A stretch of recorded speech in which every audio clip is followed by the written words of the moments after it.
Good evening. It is 6:47. I call this February 3rd, 2026 regular meeting of the Cupertino City Council to order. If you're able to, please rise for the Pledge of Allegiance. I pledge allegiance to the flag of the United States of America and to the republic for which it stands, one nation, under God, indivisible, with liberty and justice for all. Right, thank you. Madam City Clerk, will you please call the roll? Councilmember Fruin? Here. Councilmember Mohan? Here. Councilmember Wong? Here. Vice Mayor Chow? Here. Mayor Moore? Present. Madam City Attorney, are there any closed session reports? Good evening, Council, Mayor. We did not have a closed session this evening, so nothing to report. Thank you. All right, thank you. Quick note, our next City Council meeting is moved due to holidays to Thursday. Yes, that's Thursday, February 19th, 2026. So please mark your calendars. Next, we move on to item 1, ceremonial items. This is a recognition of the STEM winners from the City of Cupertino who participated in the Santa Clara County 2025 Synopsis Championship Science Fair. This is an opportunity to congratulate our STEM winners from the Science Fair. You can read about the projects they received their awards for on the Synopsis website, but be warned that these are really technically advanced with titles like Neuropod, an Arduino-based mastoid EEG device integrating reinforcement learning for tracking neurodegenerative diseases, as an example. So we are very proud of our students, and we would like to bring Forrest Williams, board member from the Santa Clara Valley Science and Engineer Fair Association, up to speak for about 3 minutes, and then we will bring up the STEM winners for a photo. Additional members that we have in attendance are Vina Jane, board president, Sandra Medic, board member, and Catherine Jarvis, the public relations committee volunteer. And welcome, Forrest. Well, thank you. Thank you so much. On behalf of the Santa Clara Valley Science and Engineering Fair Association, I want to thank the mayor and the council members for recognizing our students.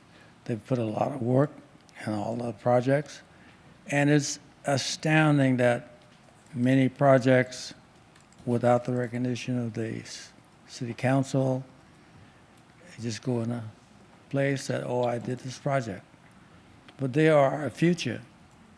They are working on projects that defies the imagination at this time. We talk about AI. It's just the beginning. They are using AI in the projects that they're doing today. So it is important that we encourage them.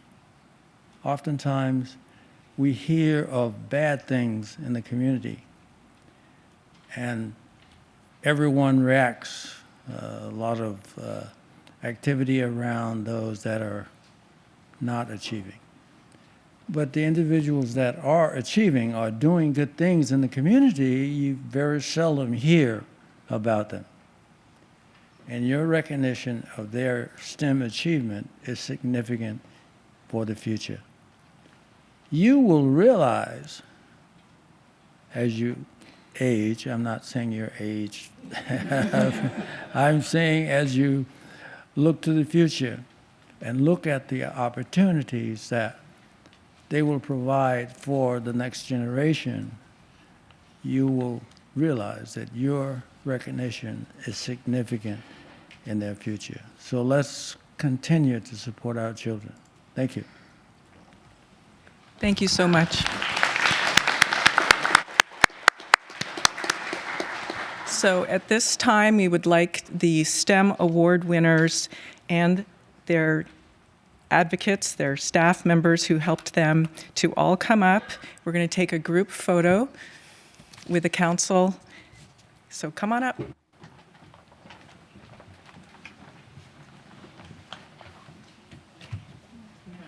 What do I give? We can just hand this to Forrest, or I can hand the recording with it. Okay, and I can hold one for Yes. Forrest.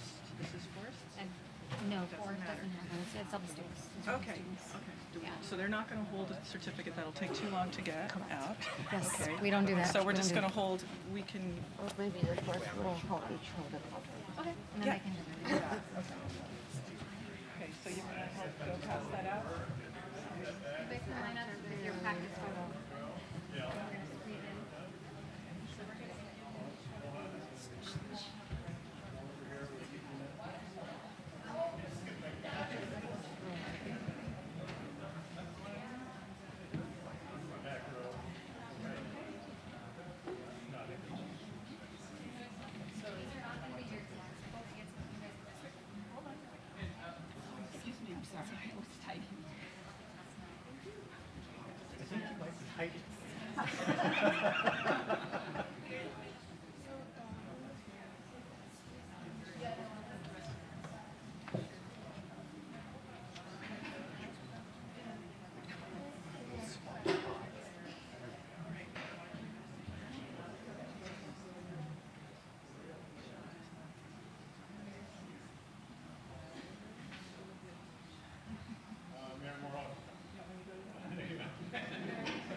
I don't know. Thanks, Forrest. Thanks so much. Good job. Could you just tell them that we meet them, if you're out here for certificates, we'll give Okay. each person a certificate. Okay, the STEM awardees, please meet in the foyer in order to receive your certificates. Thank you very much.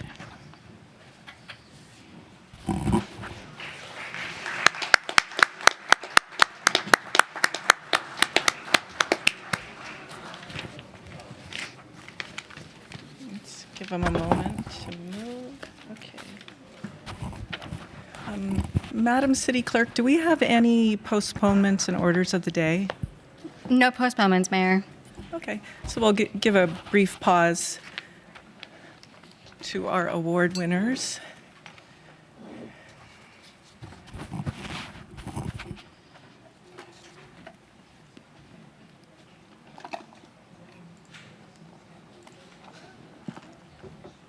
Okay, while we have a moment, if you do have a sign, please remember to keep it low so the people behind you don't have their view blocked. That's much appreciated.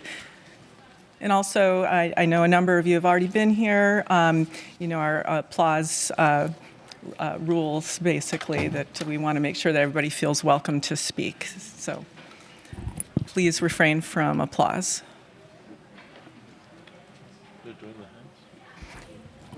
Okay, so next we move on to oral communications, and I do want to mention that according to our council procedures manual, non-agenda matters, including council and staff reports, may be addressed by the public during oral communications. Madam City Clerk, will you open up oral communications and provide the instructions? Certainly.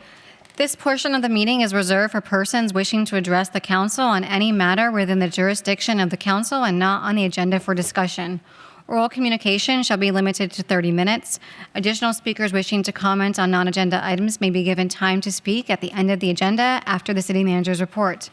Individual speakers are limited to 3 minutes. As necessary, the chair may further limit the time allowed to individual speakers or reschedule remaining comments to the end of the meeting on a first-come, first-heard basis with priority given to students.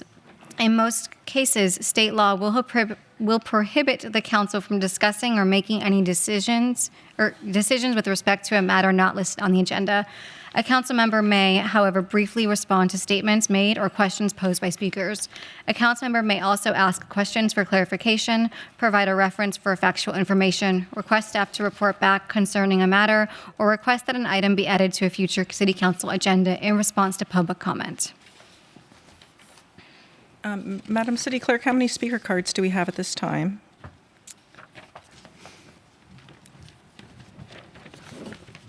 And recall that this is for non-agendized items. If you're here to speak on something on the agenda, you'll need to speak during that item.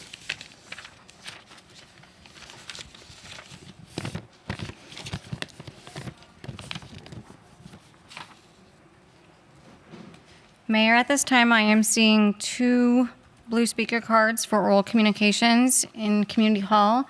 And at this time, I am not seeing any raised hands remotely. Okay. So the first speaker we have for oral communications is Rhoda Fry, followed by Connie Cunningham. Welcome, Rhoda. Hi, good evening, council members. I attended a county planning commission last week, and so I wanted to give you an update as to the things I learned. One of the things that I talked about, and then it's all about the quarries. As you may know, we've had, I would say it's a public nuisance of traffic emanating from the aggregate operations at Lehigh. There's also aggregate operations at Stevens Creek Quarry. Stevens Creek Quarry has assigned truck traffic hours, but Lehigh does not. It's also, now it's known as Heidelberg Cement.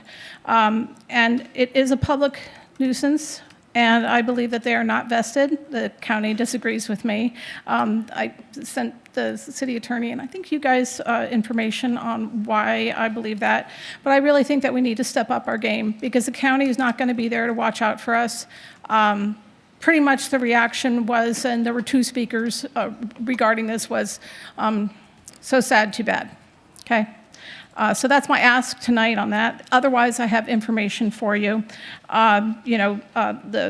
With the reclamation plan for Lehigh, we're still tracking at probably 600 trucks a day for 30 some odd years. It's not really particularly practical.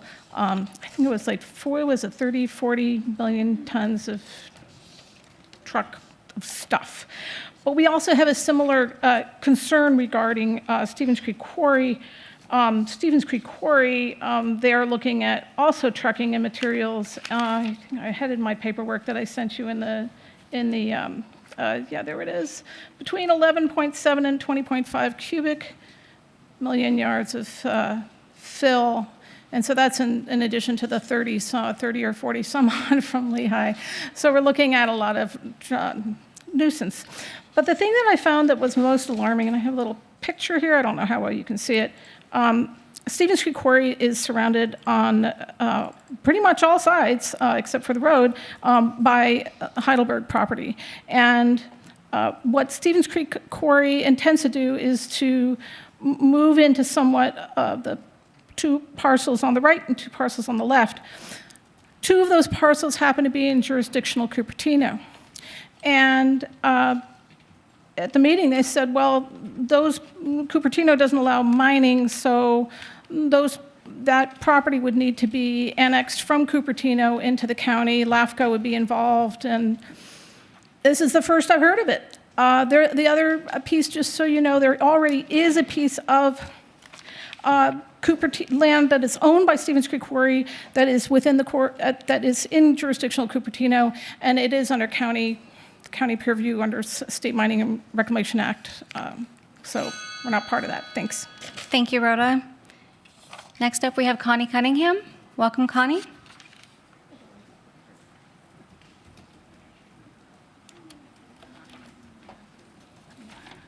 And just as a reminder to the members of the public wishing to speak under oral communications, tonight, please raise your hand virtually within the next 5.5 minutes.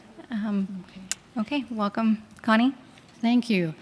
Honorable Mayor, Vice Mayor, council members, city manager, and all here in the audience in the room and on Zoom. My name is Connie Cunningham, Chair of the Housing Commission, speaking for myself only.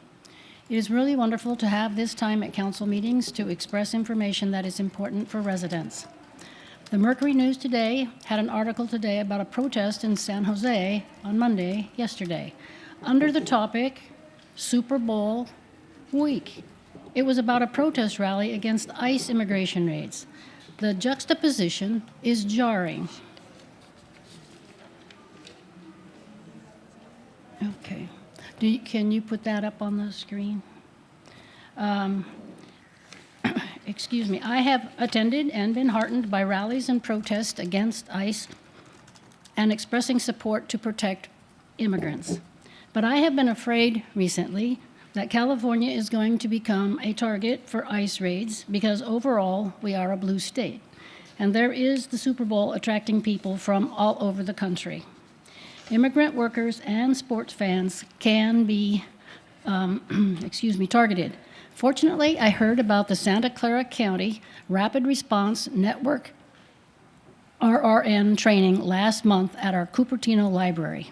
It helped a lot to have the knowledge and techniques to use in this scary situation. That is my reason to be here tonight. This phone number is the one you call in Santa Clara County to alert the Rapid Response Network of something that needs their attention. 408-290-1144. Rapid Response Network offers legal defense, observation of ICE operations, and accompaniment to ICE appointments. Again, that's 408-290-1144. You can put the number in your phone. I also have a few of the yellow cards that are handed out that you could carry with you if you prefer. The Rapid Response Network, Rebecca Armendariz said, "Our community is ready. Every day, we have dozens of new allies and community members signing to speak up, to bear witness, and to protect their community from attacks. From ICE, from DHS, we're ready and we're out there." Thank you for this time to alert people if they didn't already know about this problem in our city, because we are so very close to Santa Clara. Of course, we're in Santa Clara County, but close to the Super Bowl. Thank you. Thank you, Connie. Mayor, we'll move to the virtual attendees wishing to speak under oral communications. Right now, we have 2 hands raised. We have Peggy Griffin, followed by San Rao. If anyone else would like to speak under this item, please raise your hand or submit a blue speaker card in the next 2.5 minutes. Welcome, Peggy.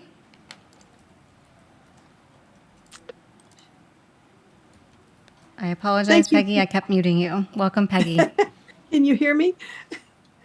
Good evening, Mayor Moore, Vice Mayor Chow, council members and staff. Peggy is unmuted, but we cannot hear her. Oh, Can you hear me? we can hear you now. Welcome. Okay. Welcome. Thank you. Good evening, Mayor Moore, Vice Mayor Chow, council members and staff. I want to thank Rhoda Fry for continually monitoring the quarry situation on the west side of town. My husband and I recently went hiking at Stevens Creek County Park, and this was like a weekend. And before we got from the intersection of Stevens Creek and Foothill to the park, we encountered 6 trucks. That's not a long distance. I don't know that if it's even a mile from that intersection to the entrance to the park. So I can't imagine what the residents along that path are encountering. But it worries me that they want to change the boundary of Cupertino, the jurisdictional Cupertino. Just because you move the boundary doesn't mean that the impact is less significant. So I hope that you listen to her and do anything you can to mitigate the situation. Thank you. Thank you, Peggy. Next, we have San Rao. Welcome, San. Good evening, Mayor Moore, Vice Mayor Chow, and council members. Along with Rhoda Fry, I spoke at the County Planning Commission meeting on the topic of the quarries. I am directly impacted along with my neighbors that live adjacent and near to the quarry.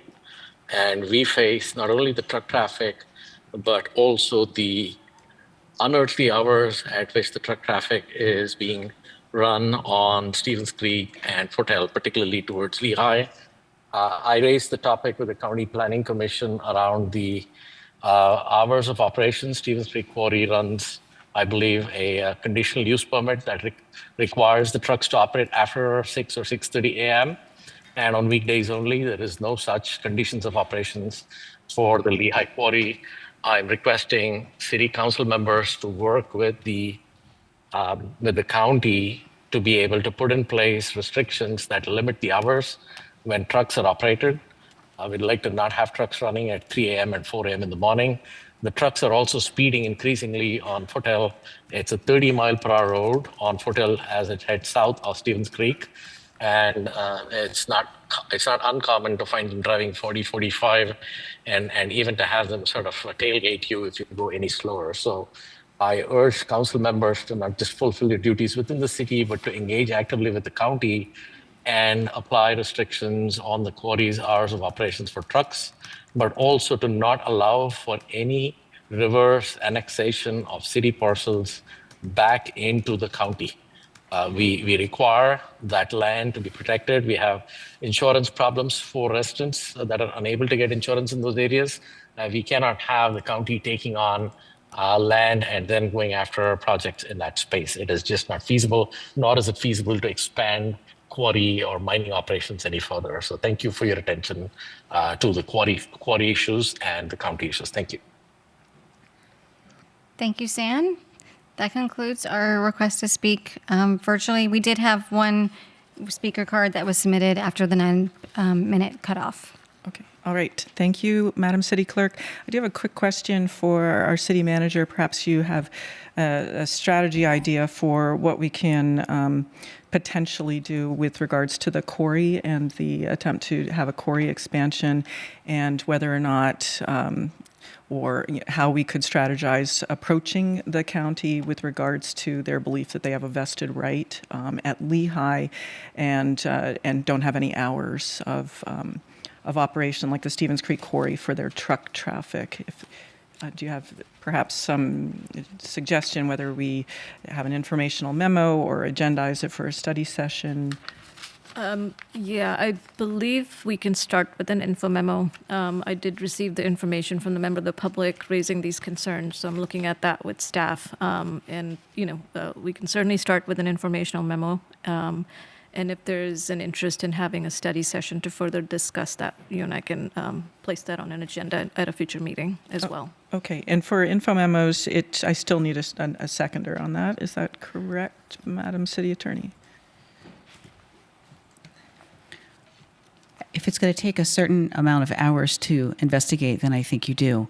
If it's less than that, then I think it can easily be requested. Well, not knowing that, may I have another council member? Second. Yeah. Thank you. Okay. Also, I'd like to request that the city send a letter to the county objecting to the changing of the property. I wonder, do they need our approval to change our border? And if they can change that property line, why don't we just request to annex the quarry? So it's impacting us. It should be under our control totally. We should definitely look into that. I would like to add we should probably do something with LAFCO too as well. Okay, so staff has some pretty clear direction there. So, Madam City Clerk, next we move on to consent. Have there been any items pulled from consent? Mayor, we do have 2 requests from the public to speak, To speak on consent? Okay. but no council members have pulled anything. Okay, and would council wish to pull any items at this time? Okay, hearing none. Madam City Clerk, let's take the public comments now for the consent calendar. Okay, so I have two requests to speak under the consent calendar for Rhoda Fry for two different items. I believe she would.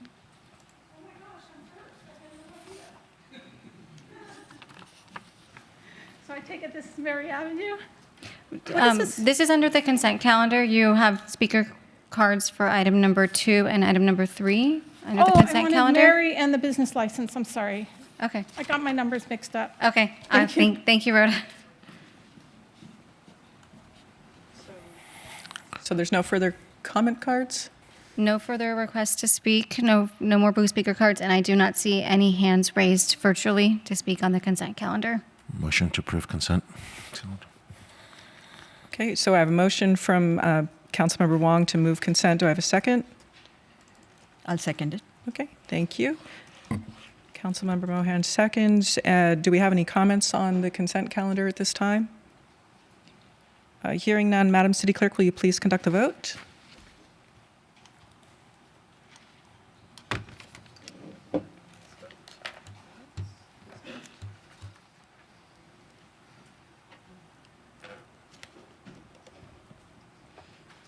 The motion carries unanimously. Great. Thank you.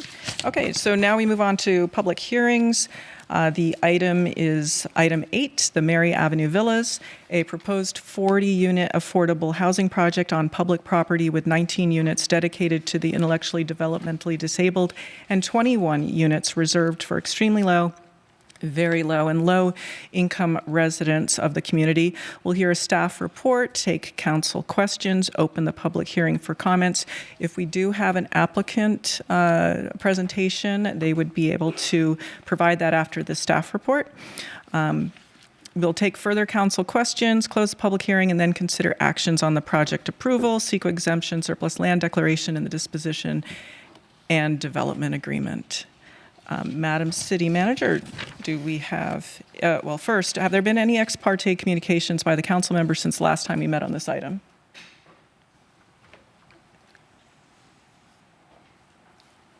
Councilmember Fruin? Yes, I've spoken with Kathy Robinson of Charities Housing. All right, thank you. So we will next have staff presentations. Madam City Manager, will you please introduce the staff? Thank you, Mayor, and thank you for the introduction of the item. As you mentioned, so this item is for the Mary Avenue development for your consideration of the development approval and the approval of the DDA. And staff from Community Development Department, John Martier, Senior Planner, and the legal team are here to present this item. The developer is also present, and I will turn it over to Floyd to introduce the legal team. Good evening.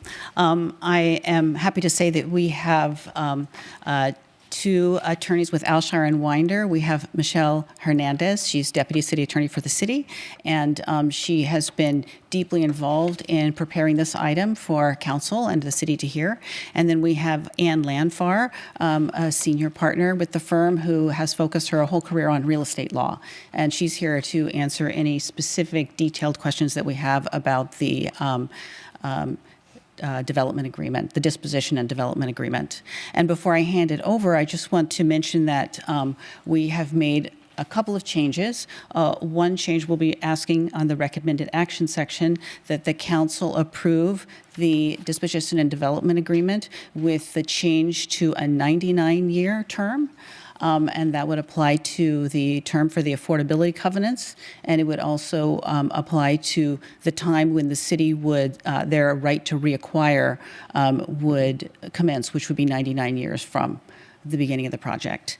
And the other change that that I'd like to note is on one of the although all the documents describe the IDD units in terms of 19 units that will be restricted for IDD individuals. In our declaration, we included a typo which said 18, and that we'll be asking to be changed to 19 when it comes time for the City Council to vote on the item. And I will also mention that we were looking at a declaration on the exemption from the Surplus Land Act. And that item, the city attorney will be requesting to be postponed until a date in the future. Thank you very much. And with that, I hand it over to our presenters. Thank you. Good evening, Mayor, Vice Mayor, council members, and Cupertino community at large. I'm John Martier. I'm the senior planner with the City of Cupertino's plan division within the Community Development Department, and I will be one of two presenters for staff on this project. The subject has been read by the mayor already and described in further detail by the city attorney, as well as the city manager. So I will move on from this slide and just give you a very brief background onto the project. So again, as we had described in prior council meetings, whether in study session or not, this project was originally thought of during the fiscal year of 2020 and 2021 in the city work program item to prioritize engaging with philanthropic organizations to develop the ELI housing for the IDD population. And moving on to the following council work program, this was narrowed down to city-owned property within the Mary Avenue right-of-way. After an RFP was sent out in 2022, the one respondent was Charities Housing. So since 2022, the city has been working with Charities Housing to develop this site in accordance with the city work program item. In July 2024, this site was added to the housing element as HE site number 10, and the general plan was amended to move this from a transportation land use destination to a very high density, specifically with this site to 50 to 65 dwelling units per acre. Charities Housing submitted this development application, ASA 2025-006, for the 100% affordable residential housing project on April 3rd, 2025.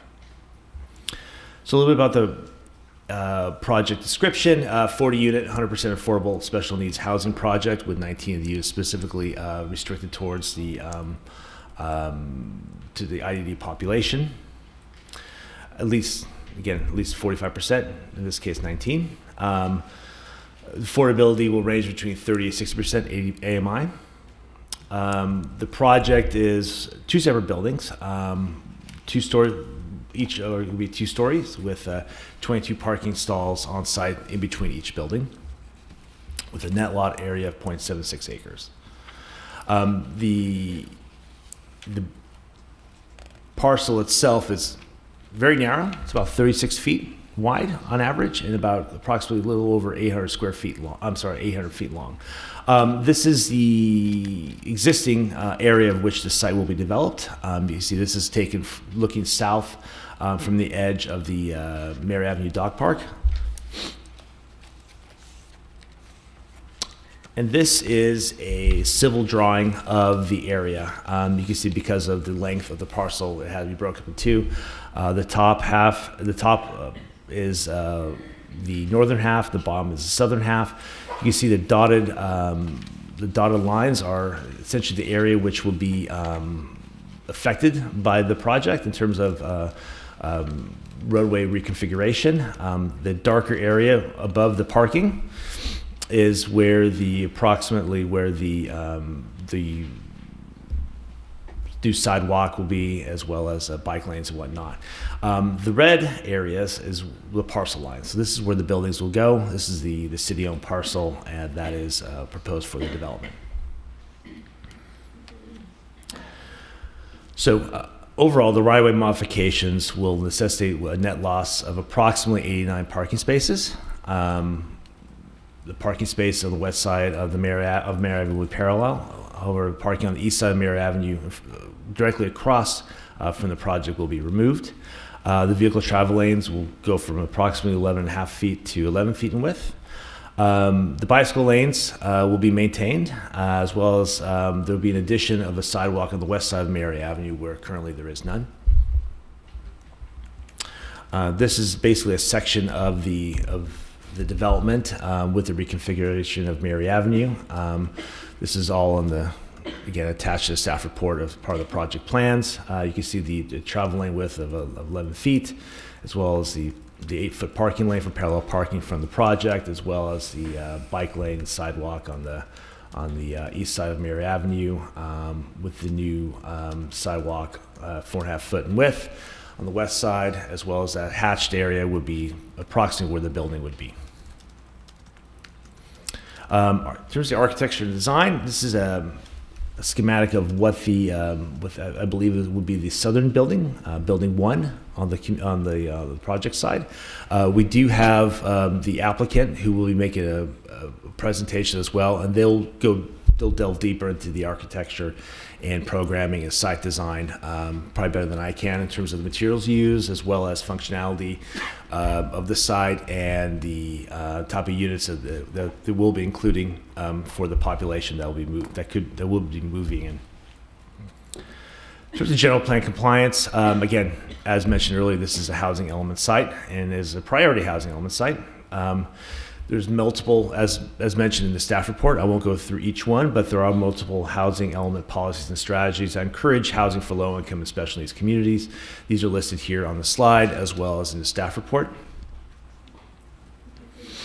The Charities Housing is asking for density bonus waivers and concessions. The first is, well, not necessarily a waiver, but it is a density bonus statutory parking reduction because it's considered a special needs or housing development. They are only required to have 0.3 parking spaces per unit, meaning that the parking spaces that would be required would be 12. They are providing 22 on site. The waivers are reduction of the front, side, and rear setbacks, as well as a private outdoor space.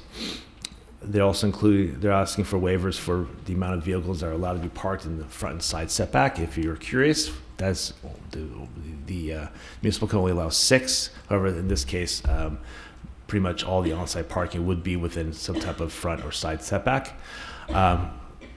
And also the type of bicycle parking, not necessarily the amount, but the type of bicycle parking that they are required to put on site.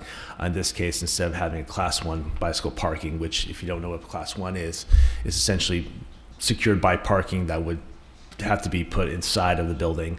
And they're proposing Class 2, which is essentially bike racks. 2 concessions. The first is for an alternative to the municipal code's electrical vehicle charging requirement. Instead of they were asking to be more consistent with green building standards rather than the municipal code.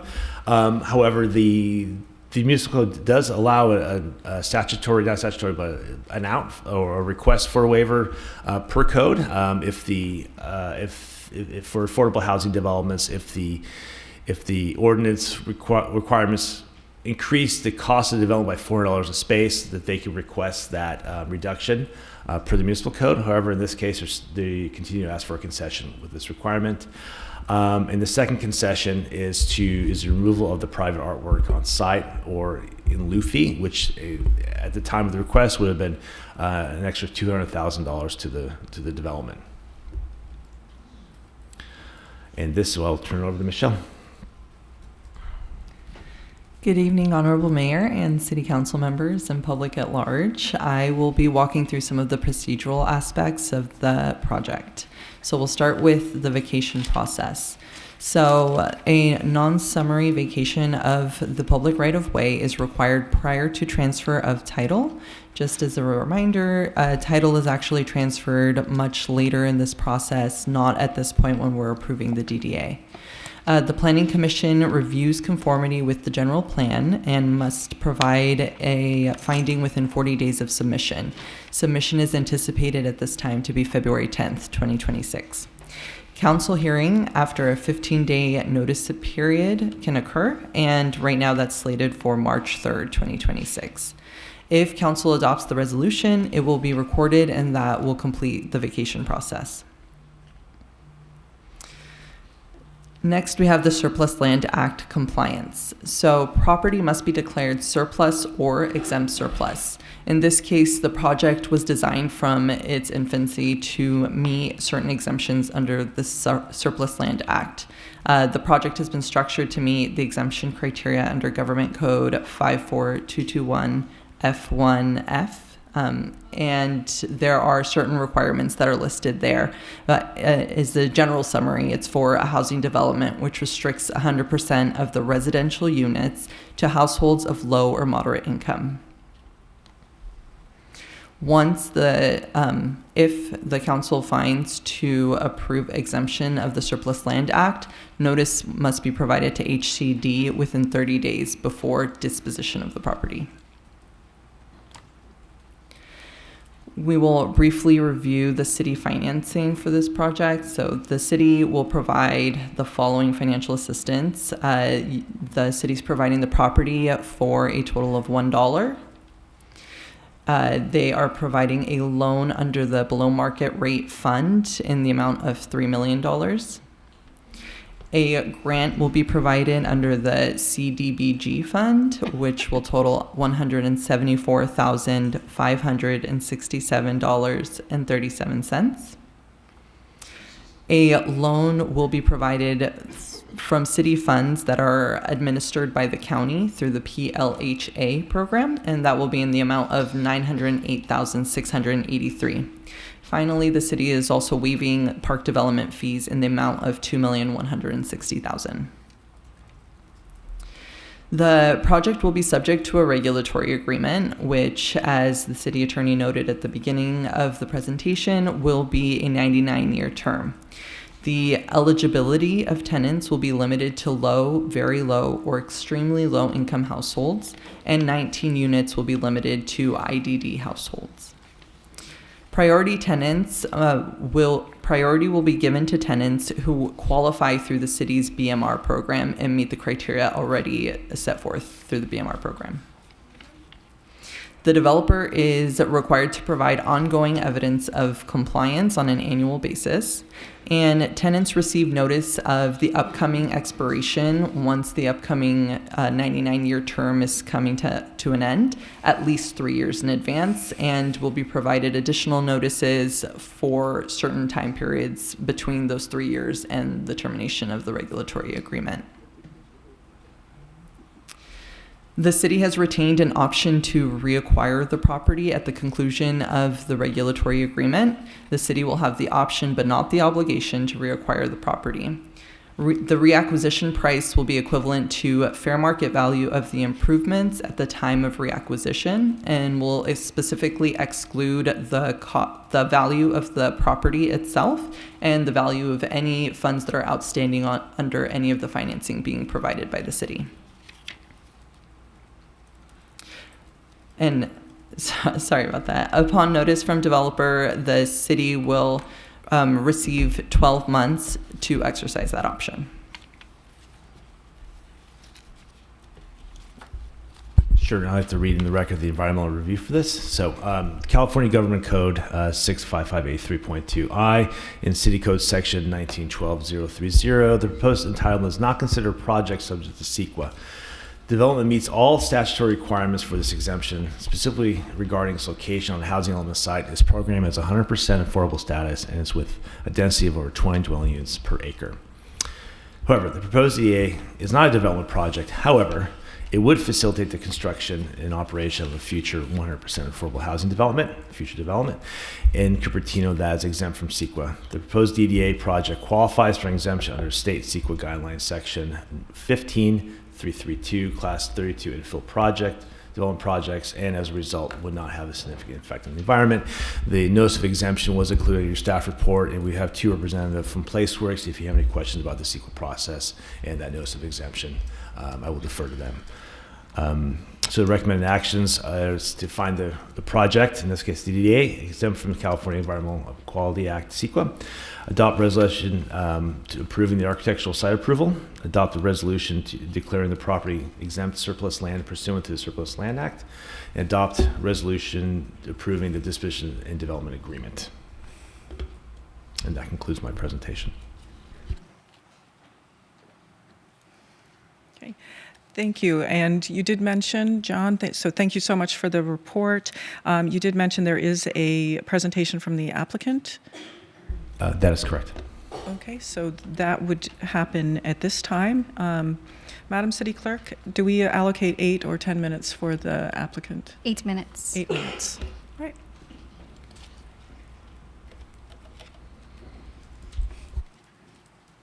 All right, welcome. You have 8 minutes. City Clerk, I will be running the slides, so just. Never mind. I appreciate you both.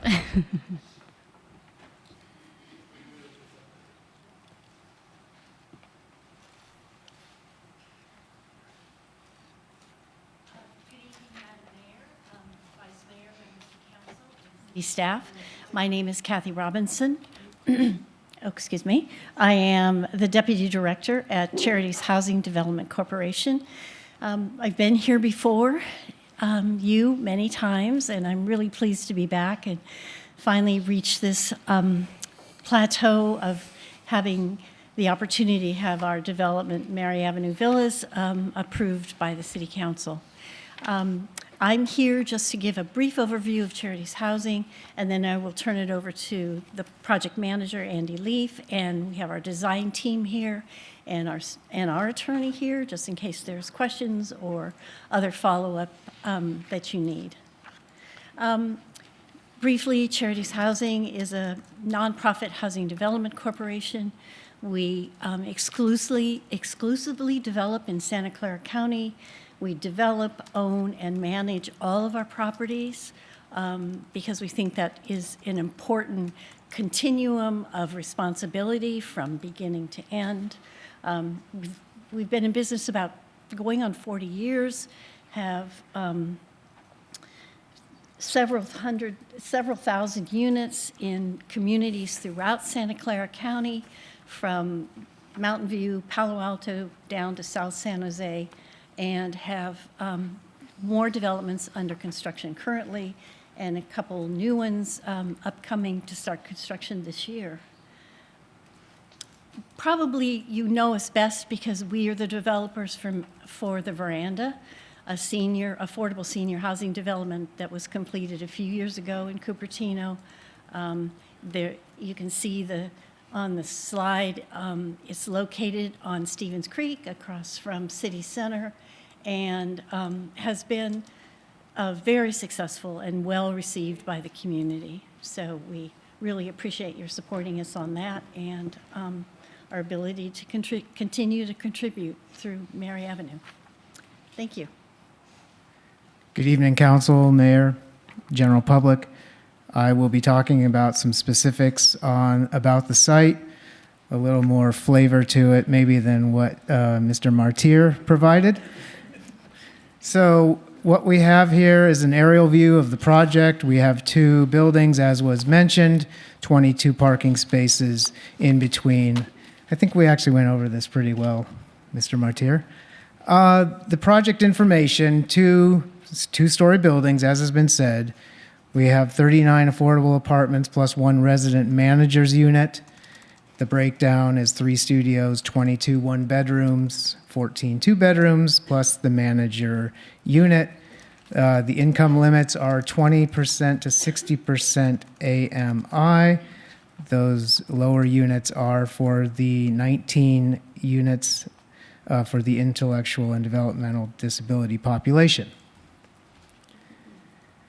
The floor plans, well, this didn't come out quite as large as I would have liked. I wanted to point out that there is a community room on the first floor of one of the buildings. The room has a meeting room for service providers to meet with clients. We have a kitchen and a refrigerator in there. There are laundry rooms in both buildings. There's a indoor interior mail room for secure mail delivery. And each building has an elevator. And all of the units are accessible. Accessible, excuse me. That's just the other building. And I'm going to briefly bring up our architect, Laura Roberts from Co-Architecture, to speak a little bit about building materials and landscaping. Thank you, Andy. Good evening, everybody. So we brought here today a model that we have developed for studying the elevation of this building. And we have chosen two traditional materials. One is stucco, the other one is wood siding. And we have mainly emphasized in the corners of the buildings, as you can see in the elevation. So this will be the two corners. We're using wood siding, and in between we're using stucco, so that we create articulation in the facade to perceive a more individualized unit perception of each unit, so the building doesn't perceive as a very long, massive building. We're also using the wood siding in the center of the building, where the main entry with the elevator in the back is, so that also this kind of egress or entries of the building are emphasized with this different use of the material. There in these slides, you can also see that will be the other side of the building that I don't have here in the model. We're also using this steel, a very elegant long columns to support a system of trellis to shade the windows and create some sort of privacy and that effect of setback and privacy from the main street, as this is such a narrow site. The next slide, please. And the landscape also that we have selected is mainly trees that are in line with what the city arborist recommends. We have ginkgos bilboa around the Mary Avenue. We also have the Marina strawberry trees in the site, and also we're using the Saratoga berry laurel to screen the sound wall behind the parking lot. That's pretty much what I have. We also have brought a materials board. If you guys want to look at that, I can pass that along. Thank you. Oh, thank you, Laura. Moving right along, we had 3 community meetings. We've had study sessions here, and we have heard community concerns. We believe we have responded as best we can with the development to meet these concerns. We do have protected bike lanes on both sides of Mary Avenue. We can add additional protection on the east side, which already exists, with some bollards, but that can be beefed up. The project will complete sidewalk on the west side of Mary Avenue, completing from Stevens Creek to the 280 pedestrian overpass. The number of units on the site, as was mentioned, we're at the lowest end of the density allowed. And we have heard about a concern about delivery vans. We have 2 spaces are dedicated for loading spaces during the day. At night, they can be repurposed for resident parking. Environmental concerns, we have done completed soil studies, submitted that to the county. That will, of course, be a requirement of the project to handle that before construction or during construction. The project will remove a small amount of lead-contaminated soil. The indoor air quality is ensured with construction methods and HVAC filtration, and noise will be addressed with the windows being rated. And we may have run out of time to talk about services, but we have a lot of great services through Housing Choices Coalition. Thank you. Thank you. Now we will have council clarifying questions. We'll start with 5 minutes in the order of Councilmember Wong, Councilmember Mohan, Councilmember Fruin, Vice Mayor, and then myself until our questions are completed, and that will then be followed by public comment. So, Councilmember Wong, do you have any clarifying questions at this time? I do. To the city attorney, please. Yes. So, a definition of a non-summary general vacation of the right-of-way is a formal multi-month administrative process used to permanently abandon public streets, alleys, or easements that are no longer necessary. Unlike summary procedures, this requires public hearing, notices, and city council approval. ensures that the area is not needed for future public use, such as transportation, and does not impair access to private property. Do we believe that we've met these requirements?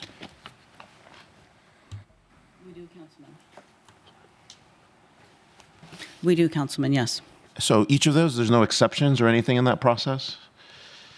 I think the statute is clear, and we have, jumped through the necessary hoops, or we have plans to.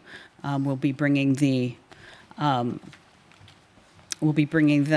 initial review to ensure consistency with the general plan to the Planning Commission. And then once Planning Commission has weighed in on its consistency, then we will be bringing it to the City Council to make the determination. Okay, and then when will we have a date and time to vacate the public right-of-way to create the parcel from the road? Well, the actual vacation will take place when the transaction closes. And so at the closing, when title to the property transfers and financial obligations are incurred, that's the time when we will record the vacation. And that's when the land at that time will actually be vacated. The right-of-way will actually be vacated. And then on the issue of repurchase of fair market value to the improvements, will we deduct the inflation-adjusted assistance provided, not the loans, which comes out to $2,334,566.37? At the time it's my understanding, and I ask that Attorney Lanfar correct me if I'm incorrect, but it's my understanding that at the 99-year mark, we have the right to repurchase the property for the fair market value of the building. And not subtracted of the assistance that was provided and the art in lieu fees that were waived? Correct. We add that to that if we want to? I don't believe that we can, but I will ask Attorney Lanfar to answer that question. Okay, and then the question to the applicant. If they want to come up, it's great that you took in community feedback from the bikers, but not from the drivers who are worried about their parking spaces. Why did you not address that issue? And the main issue here is traffic flow for autos, not bikes. The development requires that amount of right-of-way, so that necessitated the removal of the diagonal spaces on the west side of Mary Avenue. So we have provided 30 to 33 spaces on the west side, depending on the final Public Works configuration. And we have the two 11-foot drive lanes. Well, you asked about parking. I'm worried about the parking, as many of the residents here are. Right. So that's... But did you take into their account, or you just can't do that? In order to achieve the project and build it, that necessitated those loss of those spaces. Okay, thank you. Appreciate that. And a question to our planning department. If a Cupertino resident wanted to have this many exemptions and waivers that staff has granted, what would they need to do from setbacks and all that fun stuff? And what would we normally allow our developers to do to reduce art in lieu fees as well? How would they be able to get those same level exemptions? Provide a development that has net 5 units. I mean, that's it. That's all they need to do to be able to do that? To qualify as a density bonus project, yes. So it's all about the density bonus projects, which... That's correct. Which are... Statutory. Which are statutory coming from the state, correct? That's correct. Okay. Yes. Thank you. Thank you. Next, Councilmember Mohan. Yeah, thank you, Mayor. A question for our city attorney. So today we will not be discussing the right-of-way vacation. Correct. And so what is the process? After today, it goes to the Planning Commission on the February 10th, then comes back to us for what? Well, the vacation requires that the Planning Commission weigh in on the consistency with the general plan. And once the Planning Commission has said, yes, it's consistent, then it comes to the City Council to make the final determination about how the city should move forward and whether the right-of-way should be vacated. And there's another item that follows the same path, and that is, now I'm drawing a blank on what that is. There's a second, Michelle, help me with that. Sorry, at which point in the process? I'm sorry, I recall now. It's the disposition of the land itself also has to be looked at by the Planning Commission and determined that the disposition of the land complies with the general plan. And then that too comes back to the City Council for a final vote on that. And both of those items will come back. Okay, and that is separate from the disposition and development agreement that we will be voting on today. Correct. And the disposition and development agreement that we will vote on today, it is conditional, right? It is not the final word on disposing the property. That is exactly right. That's a key point in the disposition and development agreement, I'm going to call it DDA, is that it is contingent upon the Planning Commission finding that those two items are consistent with the general plan, and it is then consistent with the council voting in favor of those two items. And it's also contingent on a number of other things. It's basically a roadmap for all the parties to follow as they move towards the time when everything is in place to close the deal. Without the DDA, parties are sort of working on things independently, and it's not clear that everybody's in agreement that we should be expending resources organizing the deal. So you sign the DTA, everybody understands what the roadmap is, then you go down the road, and these items we're talking about are part of going down the road until everything is complete and ready, and then you close the deal and everything is recorded and it's a done deal. And then the developer moves into the planning and construction process. And respectfully, just to add, in section 404 of the DDA, there's a subsection 1 and subsection 2, which describe in detail the contingencies upon which closing depends. So it lists for the developer and for the city what needs to be met in order to be able to close the project and actually dispose of the property. Thank you. Okay, that does explain it, and I just wanted to make sure that we, as well as the public, don't believe that approving the DDA today is the final word on it. Okay, thank you. Thank you. Thank you, Mayor. Thank you. Councilmember Fruin? So I'll direct my first question to the city attorney. There's a letter in the record from an attorney with strategy law. It's rather lengthy. Have you reviewed it?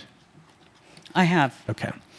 Do you and your colleagues in the city attorney's office feel that our course of action remains on firm legal ground despite the claims in that letter? I do. Okay. To CDD. Mary Avenue right now is a two-way street, one lane in either direction. Once this project were built, it would remain a two-way street, correct? That's correct. Okay, so the lanes themselves, despite their narrowing, remain intact. Correct. Okay. And then on the western side of Mary, at present, there is no sidewalk. Correct. Okay, all right. So we will be seeing additional improvements that do not currently exist at this site. Correct. Okay, all right. If I could also ask the city attorney to walk us perhaps through the repurchase option in a little bit more detail. I think everyone would appreciate that. I think it's at section 806 of the DDA. That's right. So I can provide an answer to that. Essentially, when the regulatory agreement terminates, the developer will provide notice to the city that the city has an option to reacquire the property. As written, if the developer takes, let's say, 4 months after termination of the regulatory agreement, that time tolls. So the city will continue to have a 12-month option once it does receive notice. And should the city choose, it doesn't have the obligation to reacquire the property, but should it choose to, then the reacquisition price would be the fair market value of improvements made to the property less the value attributable to the land, which would be determined by an MAI appraisal. And once the reacquisition price has been agreed to between the parties, then that price would also be, from that price would also be subtracted any outstanding amounts under the loans that are being provided by the city and the amount of the grant that's being provided by the city.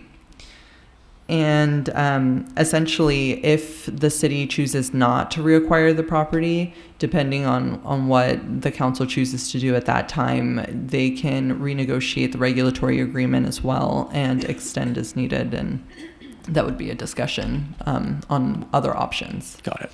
But suffice it to say, there's a lot of process that has to occur there, including notice to the city before the property could be validly sold.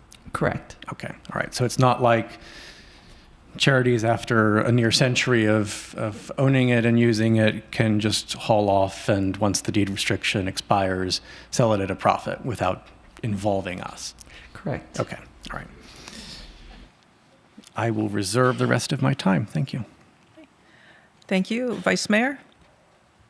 Okay, thank you.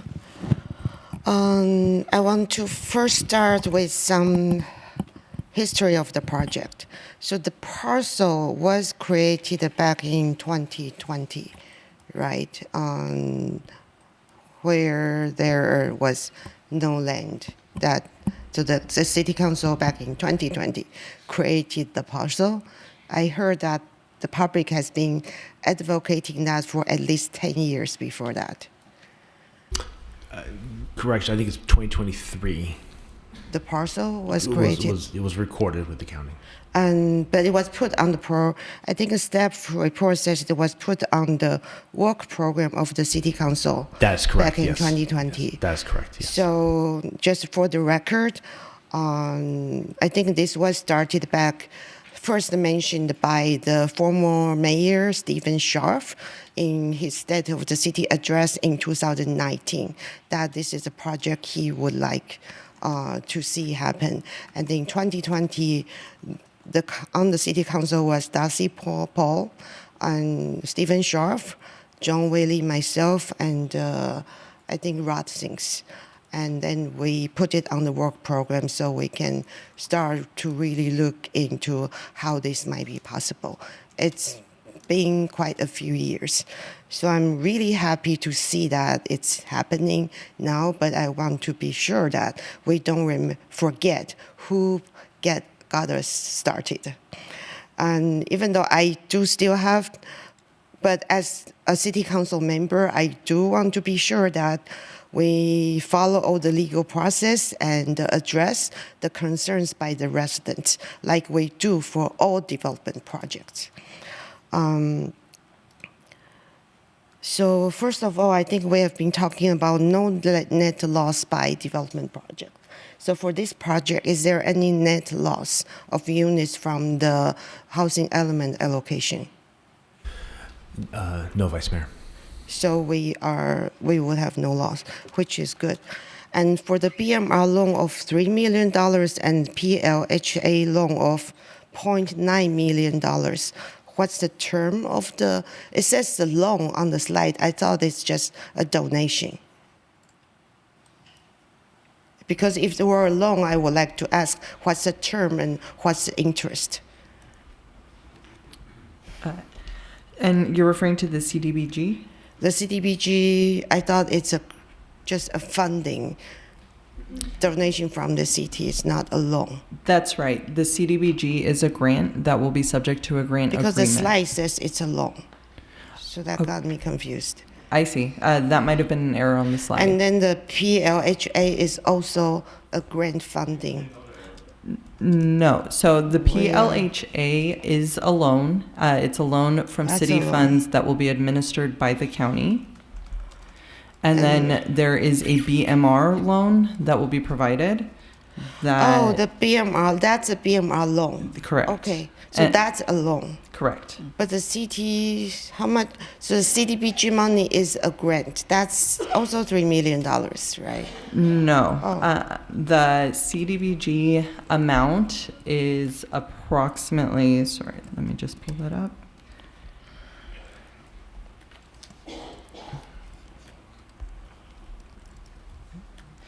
The CDBG grant will be at $174,567.37, and that will be a grant, and it will be subject to a grant agreement. Oh, so the PMR is a $3 million. It's a loan. Correct. And PLHA is a loan of 0.9 million. That's a city loans, but through the county. Correct. So what's the term of the loan that they need to pay back, and what's the interest? For the PLHA loan? Both BMR and the PLHA. So both loans will be subject to an interest rate of 3%. And the term of the loan is 30 years, 10 years? I'm not sure of the term of the loan. Michelle? Yes. I think we have city staff from our housing group who can answer those questions. I'm not sure I can answer all those questions, but for the term loan is 30 years. 30 years. Okay. So that's lower than, I think, market rate, right? The market rate is about more than 6% now. Okay. And then, so at the time of requisition, that's when the loan will still be on 99 years, the loan will be paid back. So the only grant from the city is 134K. So you are saying they will assess the market value of the improvements, not including the land, just the building. And then the grant amount of 134K will be subtracted from that assessment in case the city want to request it. Correct. So the price will be determined with the evaluation of the cost of the improvements, and will subtract the value of the land. Once that price is determined, then from that will be subtracted the amount of the grant. Okay, great. Thank you. So on your slides, you said there will be a total of 3 studios, 22 one-bedroom, 24 two-bedrooms, and 1 manager unit. So how many for the IDD units, how many will be studio, 1-bedroom, 2-bedroom? I didn't find the information in the staff report, I think. So thank you, the Charities Housing, for that information. Sure, it was in the DDA. The draft DDA has a breakdown, which... so maybe Charities Housing can answer that right away? Well, I can answer. Well, either one. Go ahead, Andrew. 3 studios, 14, 3 studios, the 14 one-bedrooms, and 2 of the 2-bedrooms will be for the IDD tenants. And the manager's unit would be 2-bedroom? The manager's unit is a 3-bedroom unit. Oh, okay, so that will be 3-bedroom. Wait, how many 2-bedrooms? For the IDD For the population, IDD? 2. Only 2 2-bedrooms. Correct. This was based on feedback from Housing Choices and IDD advocates of what would best serve the IDD residents. Okay, thank you. Okay. And it was mentioned last time there is currently fiber optic line underneath the public right-of-way. And then we were told by the staff last time that easement will need to be relocated, and the developer will incur the cost of relocating that. So is that included in the agreement?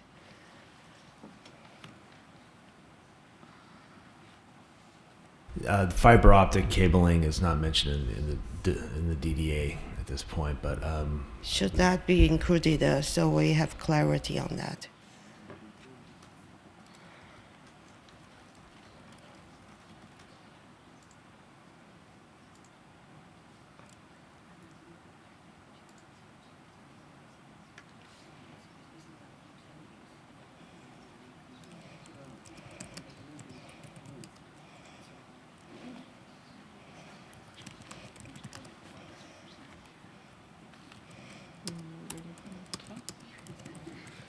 Hello, Council. Chad Mosley, Director of Public Works. The relocation of the fiber line does not need to be in the DDA. It'll be part of the development requirements.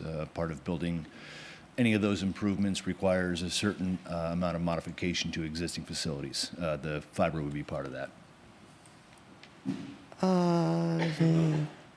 Wait, why? I don't understand. How can that be? But the easement need to be revised. So when will the revised easement Yeah, be there is no approved? easement now.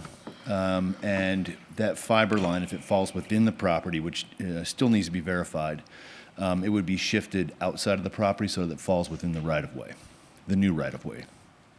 So how can we have clarity that who will be paying for that relocation? It's a development requirement. It is something that staff would be following because we verify that all public improvements are done per the city standards, and this would be our standard. We do this on a daily So the basis. existing city standards would ensure that? That is correct. Okay, great to know. And so I think it's the big... You've gone 7.5 minutes at this Okay. time. Okay. Okay, so I'm going to take chair privilege. With regards to all the utilities, if you had a water line that's within that property, the developer is going to be responsible for moving that as well, correct? Okay, thank you. And the environmental cleanup, we already discussed this because there is some lead there. We saw it with the Mary Avenue Dog Park.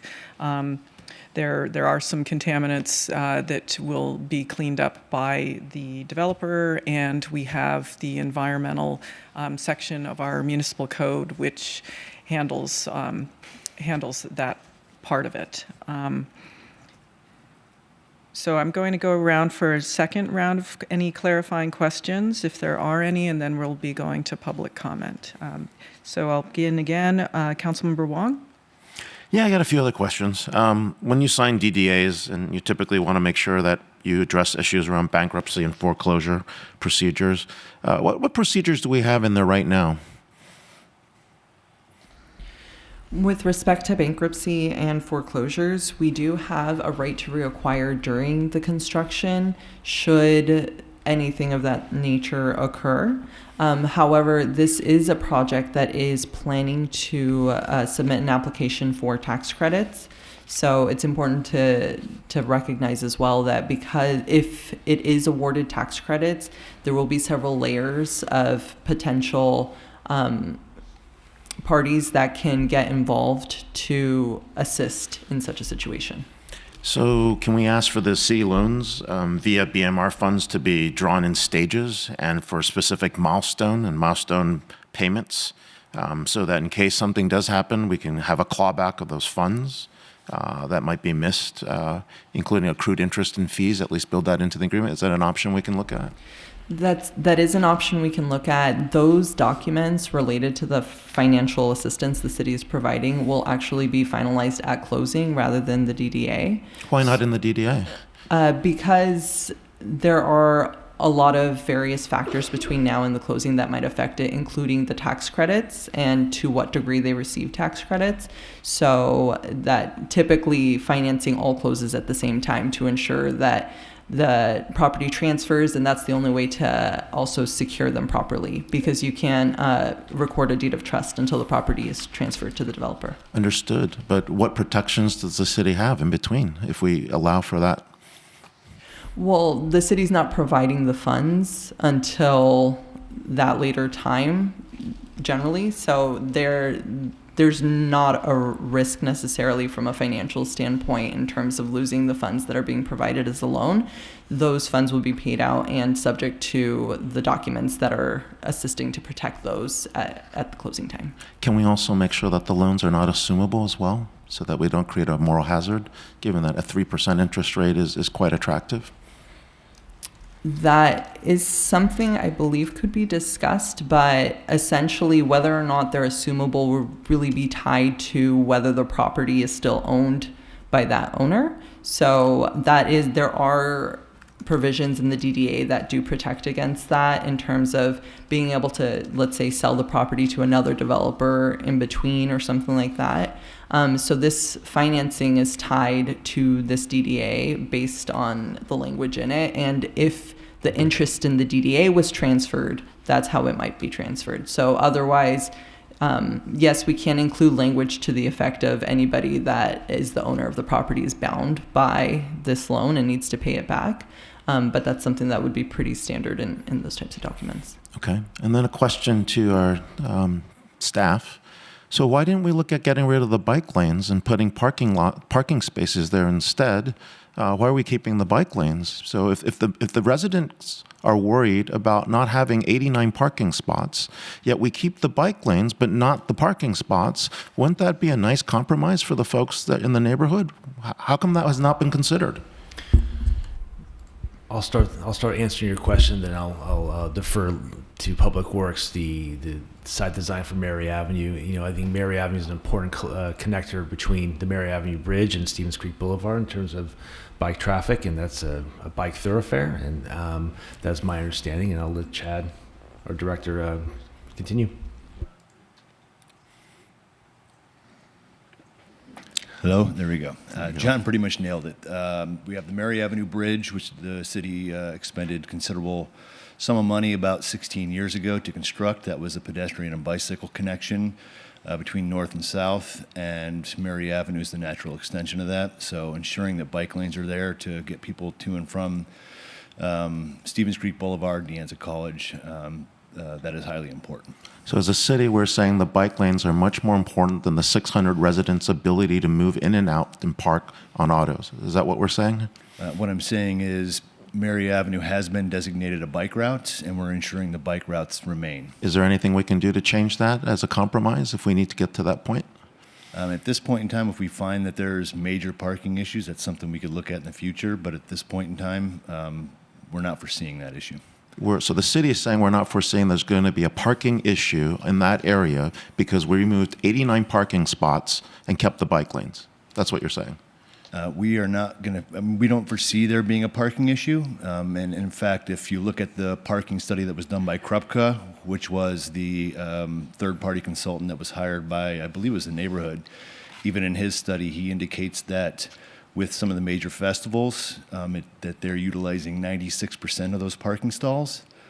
Or they would be using 96% of the parking stalls that would be available after the project. So even with their report, it's indicating there's enough parking for festivals. Okay, thank you. I yield the rest of my time, or I have no time to yield. Right. Councilmember Mohan? I'd like to hold my comments till after public comments. Okay. Councilmember Fruin?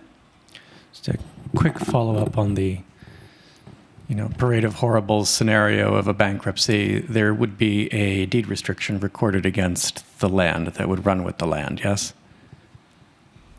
Correct. So in the grant deed itself, there will be language, and then also in the regulatory agreement, there's language related to these kinds of items. So okay, all right, thank you.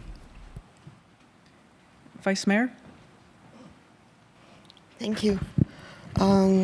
So I think we had a study session in this early December, and because there was a lot of community who wrote in regarding how come the city didn't vacate the land, how come we didn't do the public land exemption before we approved the project. And in the study session, my understanding from the attorney and the staff at the time was we will, at the same time when we approve the DDA disposal agreement, we will be doing vacation and then doing the exempt surplus land at the same meeting, not after. But now I am told vacation will be done later, and then earlier I think Floyd, city attorney, mentioned the exempt surplus land will be postponed also. So how come? I think then we are breaking that promise we told the community this will all be done at the same time. Let me answer that. As I recall, we had said that the vacation would go to the Planning Commission and come back to the council at a later date. I don't recall suggesting that that would all happen in one meeting. With respect to the Exempt Surplus Land Act item, we did expect to have that heard today. In fact, we have a resolution in the packet that we were considering moving on.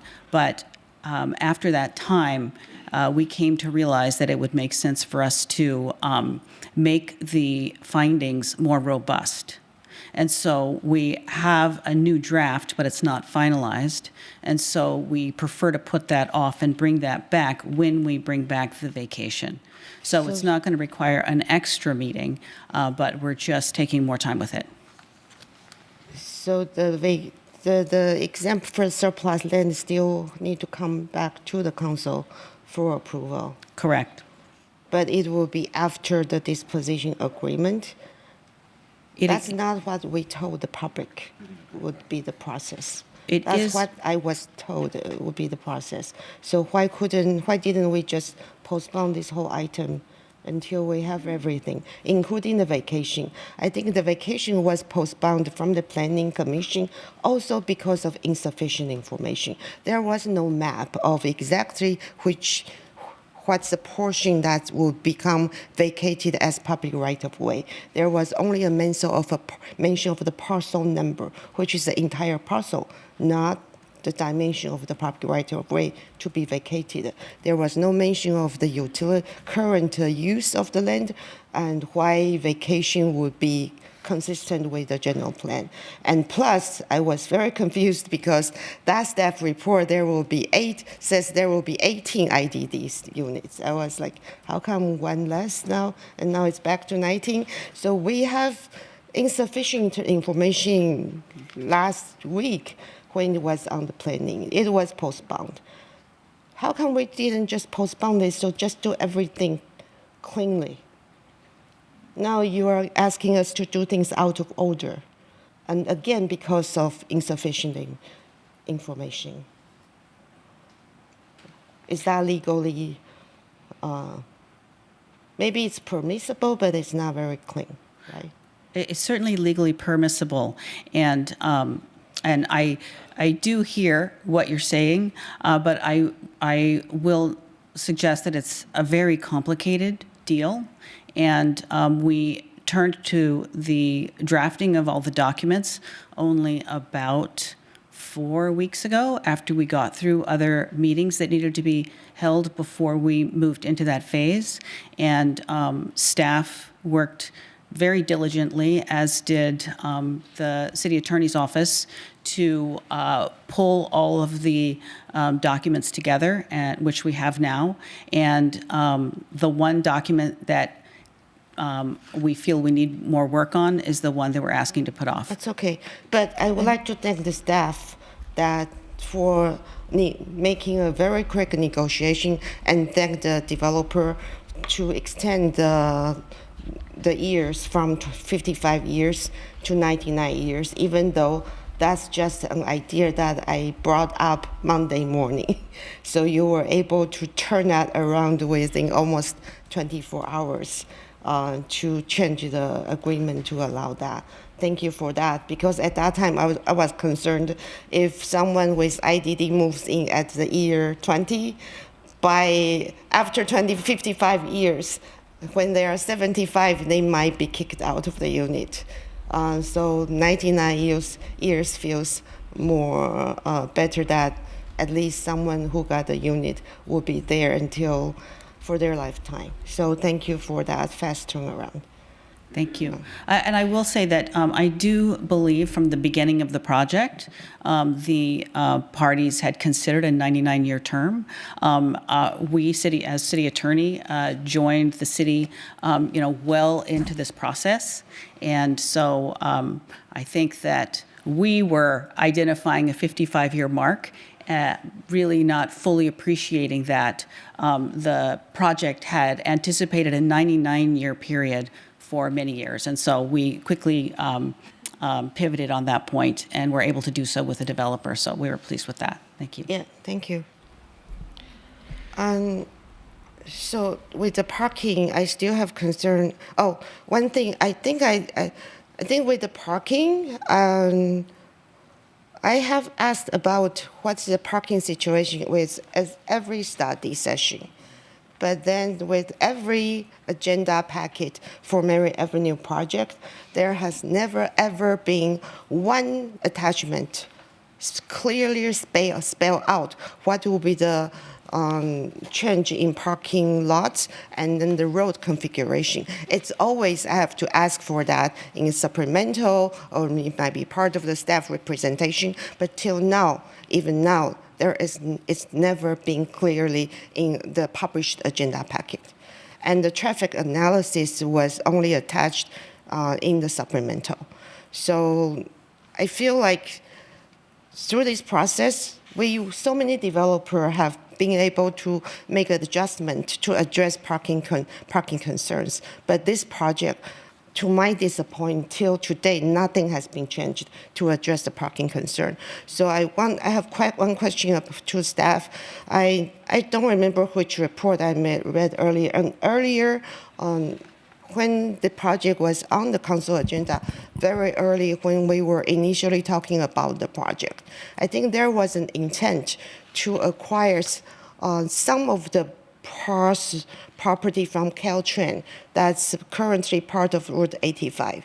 Because I looked at thank you for the very clear chart in the staff presentation for the road configuration. It seems we just need 8 feet to be able to provide one parking on east side. So it seems earlier we had tried to acquire some land from the Route 85. So why was that dropped? Maybe that will help us provide some more parking spaces.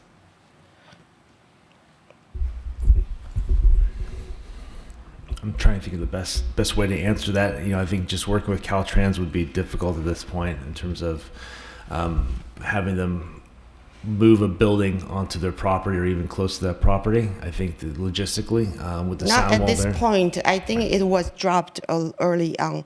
So was there ever a conversation about that? To possibly have a portion of? I kind of remember in one of the staff report that was mentioned as something to pursue. I don't remember. I don't recall pursuing the Caltrans for that. Okay.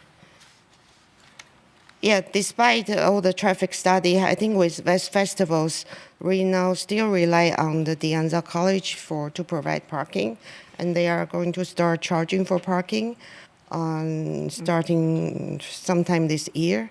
And we don't know, even if they might promise they might provide free for this year or next year, and they might start charging when they need funding. So then the parking will be used not sufficient on Mary Avenue. Thank you, Vice Mayor. We're still on clarifying questions, Okay. so if you have a clarifying question, please ask. Okay. Okay.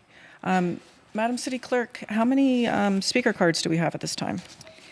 We have 22 blue speaker cards, which includes a few groups in person and community hall. At this time, I am seeing 6 hands raised, approximately 94 minutes, Mayor. Okay, so we have already heard this item several times now, and I found that the 90 seconds and the 5 minutes, 1 minute a person for a group, that worked pretty efficiently.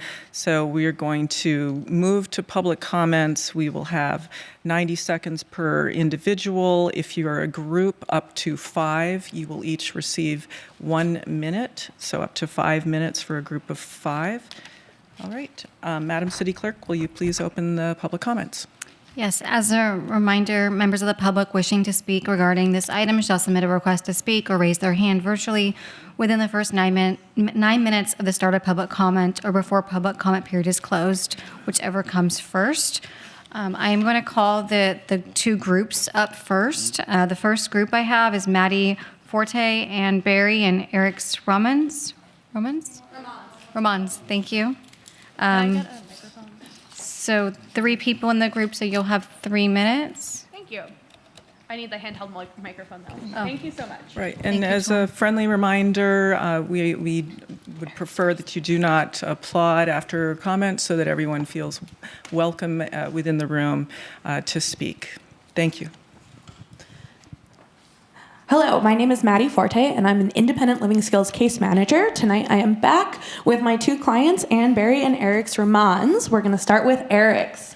So, Eric's, how do you think the council members should vote on Mary Avenue? Say that again. How do you think the council members should vote on Mary Avenue?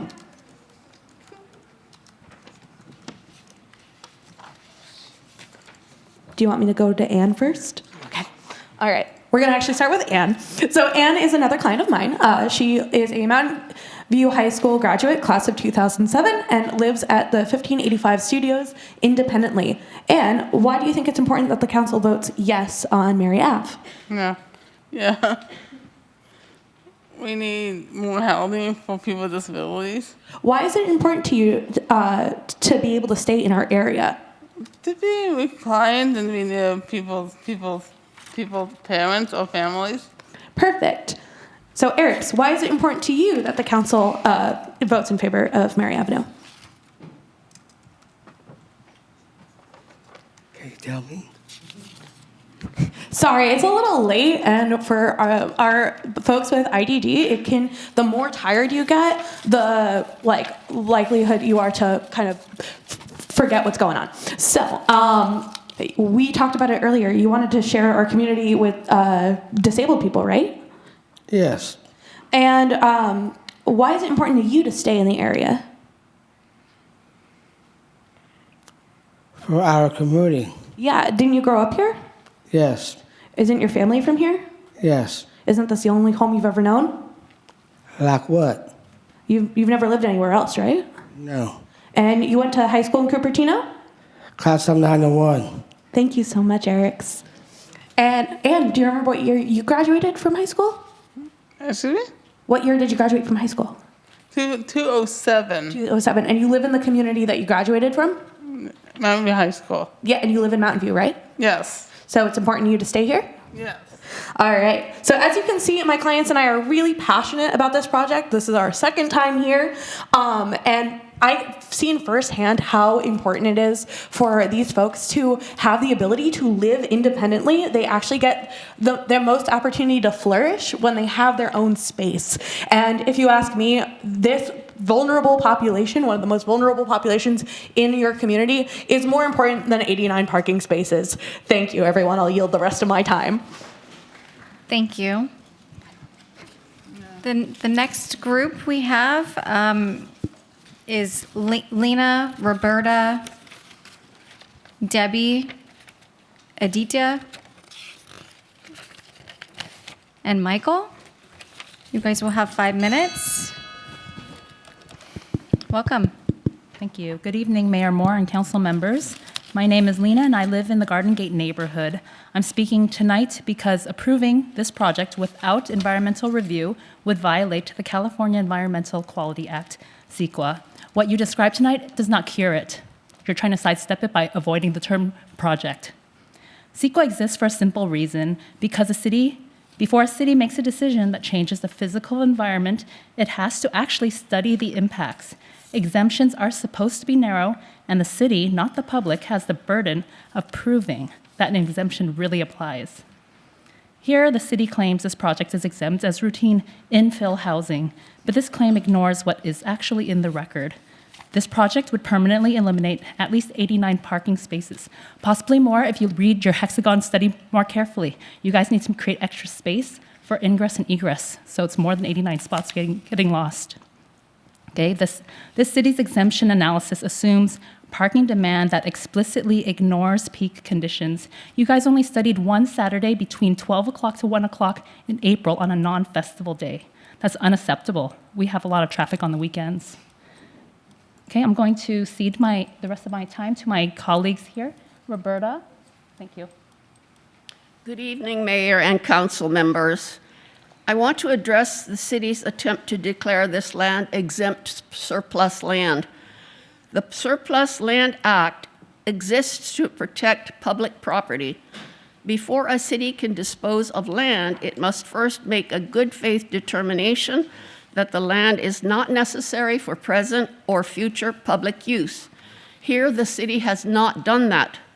The land at issue is currently functioning as a public right-of-way and public parking resource. People use it every day, especially during Memorial Park events, yet the city's resolution simply cites statutory language without explaining how land that is actively serving the public suddenly becomes unnecessary.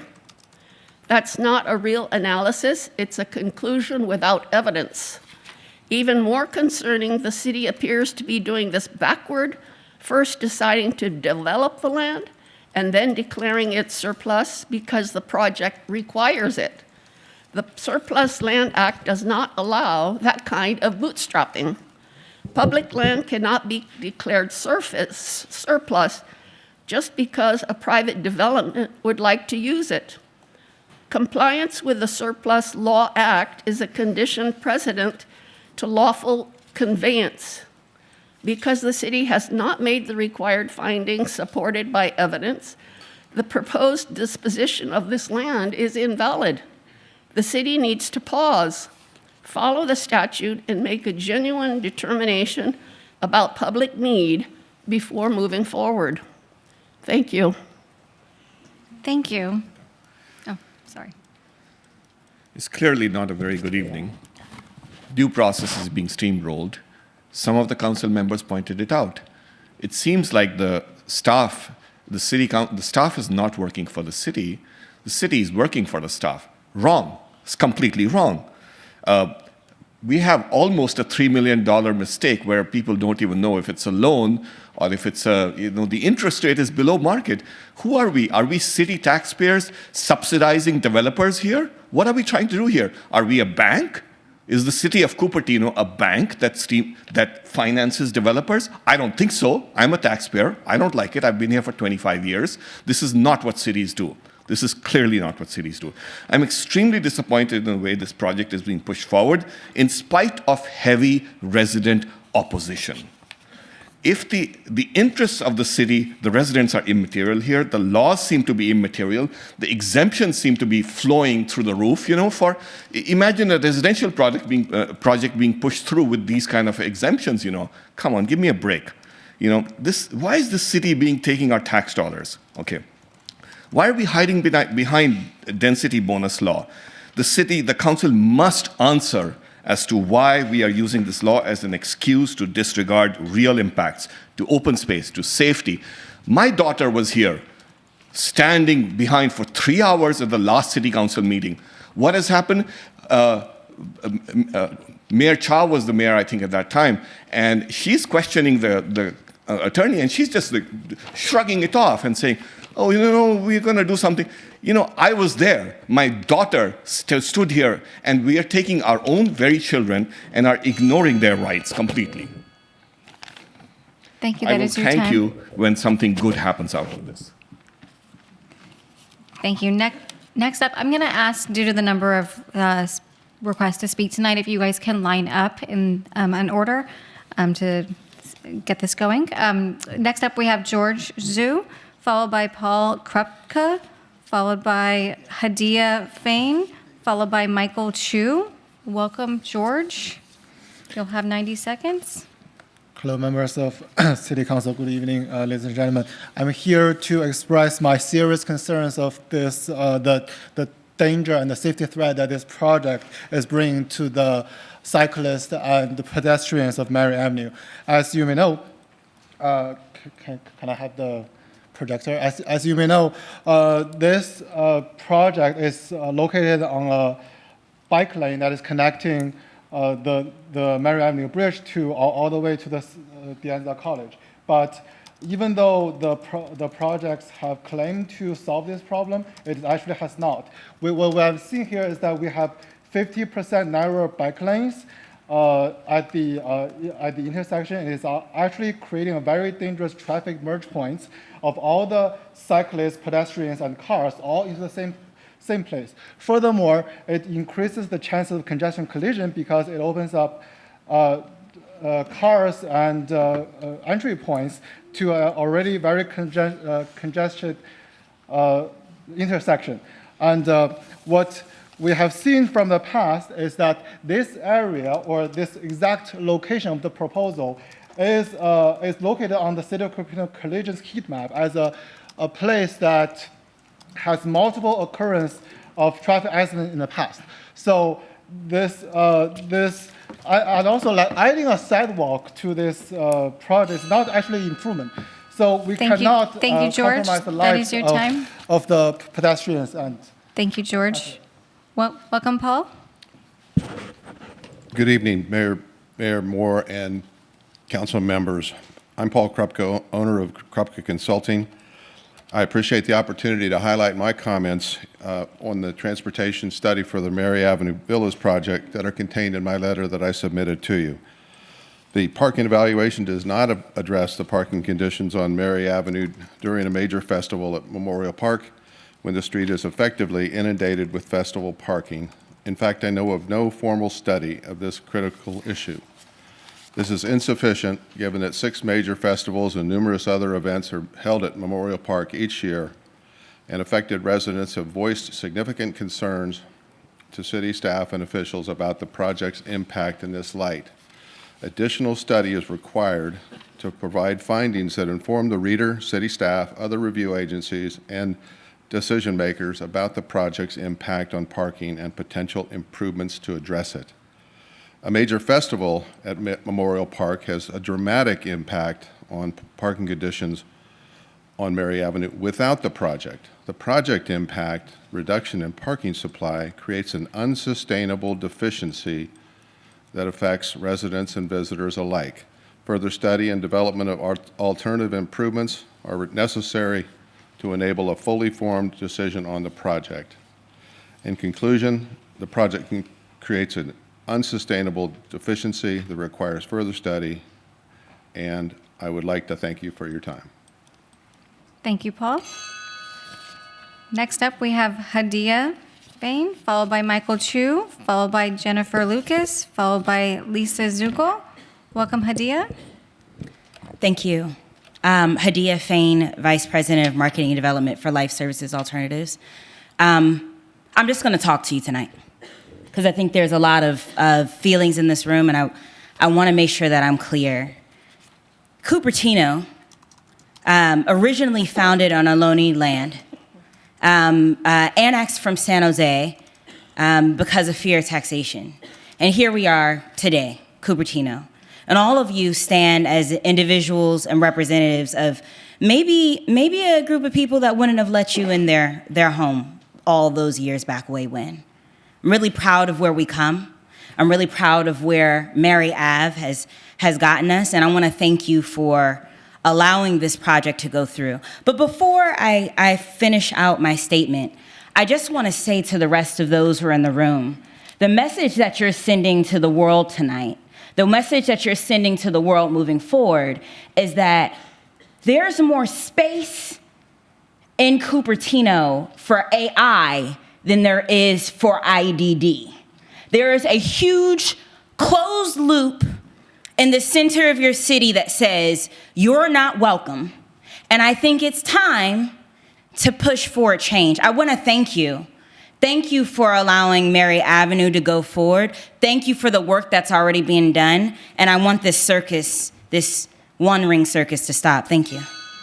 Thank you, Hadia. Next up, we have Michael Chu. Welcome, Michael. Good evening, council members. I'm a Cupertino resident who lives near the Mary Avenue project. I came here tonight not to repeat everything we've already said about safety and traffic, but to talk about trust and representation. Over the past few months, many of us have written in, signed petitions, come to meetings, and stood at this podium. We've taken time away from our families and our work to share real concerns from people who actually live in this neighborhood. Yet, from where we sit, it feels like our input has little to no impact on your decision or your direction. That is deeply disappointing. You're supposed to look out for the interests of existing residents. When we keep showing up and nothing seems to change, it sends a message that our voices do not really matter, that the agenda was set long before we walked in the door. I struggled whether to even come up here and speak tonight, but I decided to come up anyways because I want you to look at the people you're affecting and understand how this process feels from our side. We're not outsiders dropping in for a single issue. We're your neighbors. We're raising kids here, bike on the streets, living with daily impacts of every decision that you make. But it feels like you're telling us that our lived experience doesn't count. I hope I'm wrong. I hope you'll prove me wrong. Your actions will show us whether our voices as existing residents truly matter or it's just a box-checking exercise. I'll leave it at that. We'll see. Thank you. Thank you, Michael. Next up, we have Jennifer Lucas, followed by Lisa Zugel, followed by Stephen Kwan. Welcome, Jennifer. Thank you. Good evening, Mayor, Vice Mayor, and City Council members. My name is Jennifer Lucas. I'm the manager of the Central Coast Office of the California State Council on Developmental Disabilities. We are an independent state agency. We're charged with advocating for systems that promote self-direction, inclusion, and independence for people with intellectual and developmental disabilities. And affordable housing is a critical foundation of that work. A couple of weeks ago, we heard a strong and unified message from the disability community asking that the Mary Avenue Villas project be allowed to move forward and to become a reality. We heard from people with intellectual and developmental disabilities who shared how much they want and value what many of us take for granted, a house of our own, a place of our own near our families. In California, we have the Lanterman Act, a unique civil rights law. No other state has anything like that. It was created the regional center system. It guarantees services and supports to people with developmental disabilities so they can be part of their communities. And regional centers, which are created by the Lanterman Act, don't pay for housing, unfortunately. They pay for the services and supports that help people live and thrive in the communities. And that's where projects like Mary Avenue Villas comes in. Mary Avenue would provide the housing and the opportunity, and the regional center would provide those services to people. I urge you to move this project forward and show that Cupertino is a place where everyone belongs. Thank you. Thank you, Jennifer. Next up, we have Lisa, followed by Stephen Kwan, followed by David Hollister. Welcome, Lisa. Thank you. Thank you, City Council, for your tremendous leadership to take this project to this place. And I want to thank all the community who is here today, no matter the point of view that you bring. We are all here tonight because we care about community. And what is community? To me, there are really two elements to the heart of community. One is leadership like you all show. And the other is home. So what is leadership here when we look at leadership in Cupertino? We know that two of your top priorities here, our top priorities in this valley, are innovation and inclusion. And that is something that we can truly make real through this project, through the Mary Villas project. And then when we think about home is really not just about the brick and mortar, and that's what we're arguing about tonight is the brick and mortar, but it goes even beyond that, as you've heard from some of the individuals here with IDD and those who care enough to support them, just like you care enough to put this on the agenda and support them. Home is about belonging. It's about agency. It's about being able to contribute in your community. I know this because my son is living on his own with support, and he has turned around his life because of that. You can open doors for so many others by saying yes. So yes to Mary Villas, and keep the heart beating here in Cupertino. Thank you, Lisa. Next up, we have Stephen Kwan, followed by David Hollister, followed by Corey Wolbach. Welcome, Stephen. Thank you, Madam Mayor, Madam Vice Mayor, City Council members. I think this is really about hope.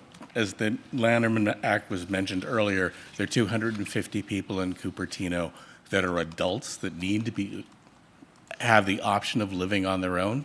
And so with that, there are going to be at least 30 more this year because that's how many will graduate, at least in the Monta Vista class, because they had to turn away kids from the DESP program and put them over in Lynbrook, because that's what happened to my friend.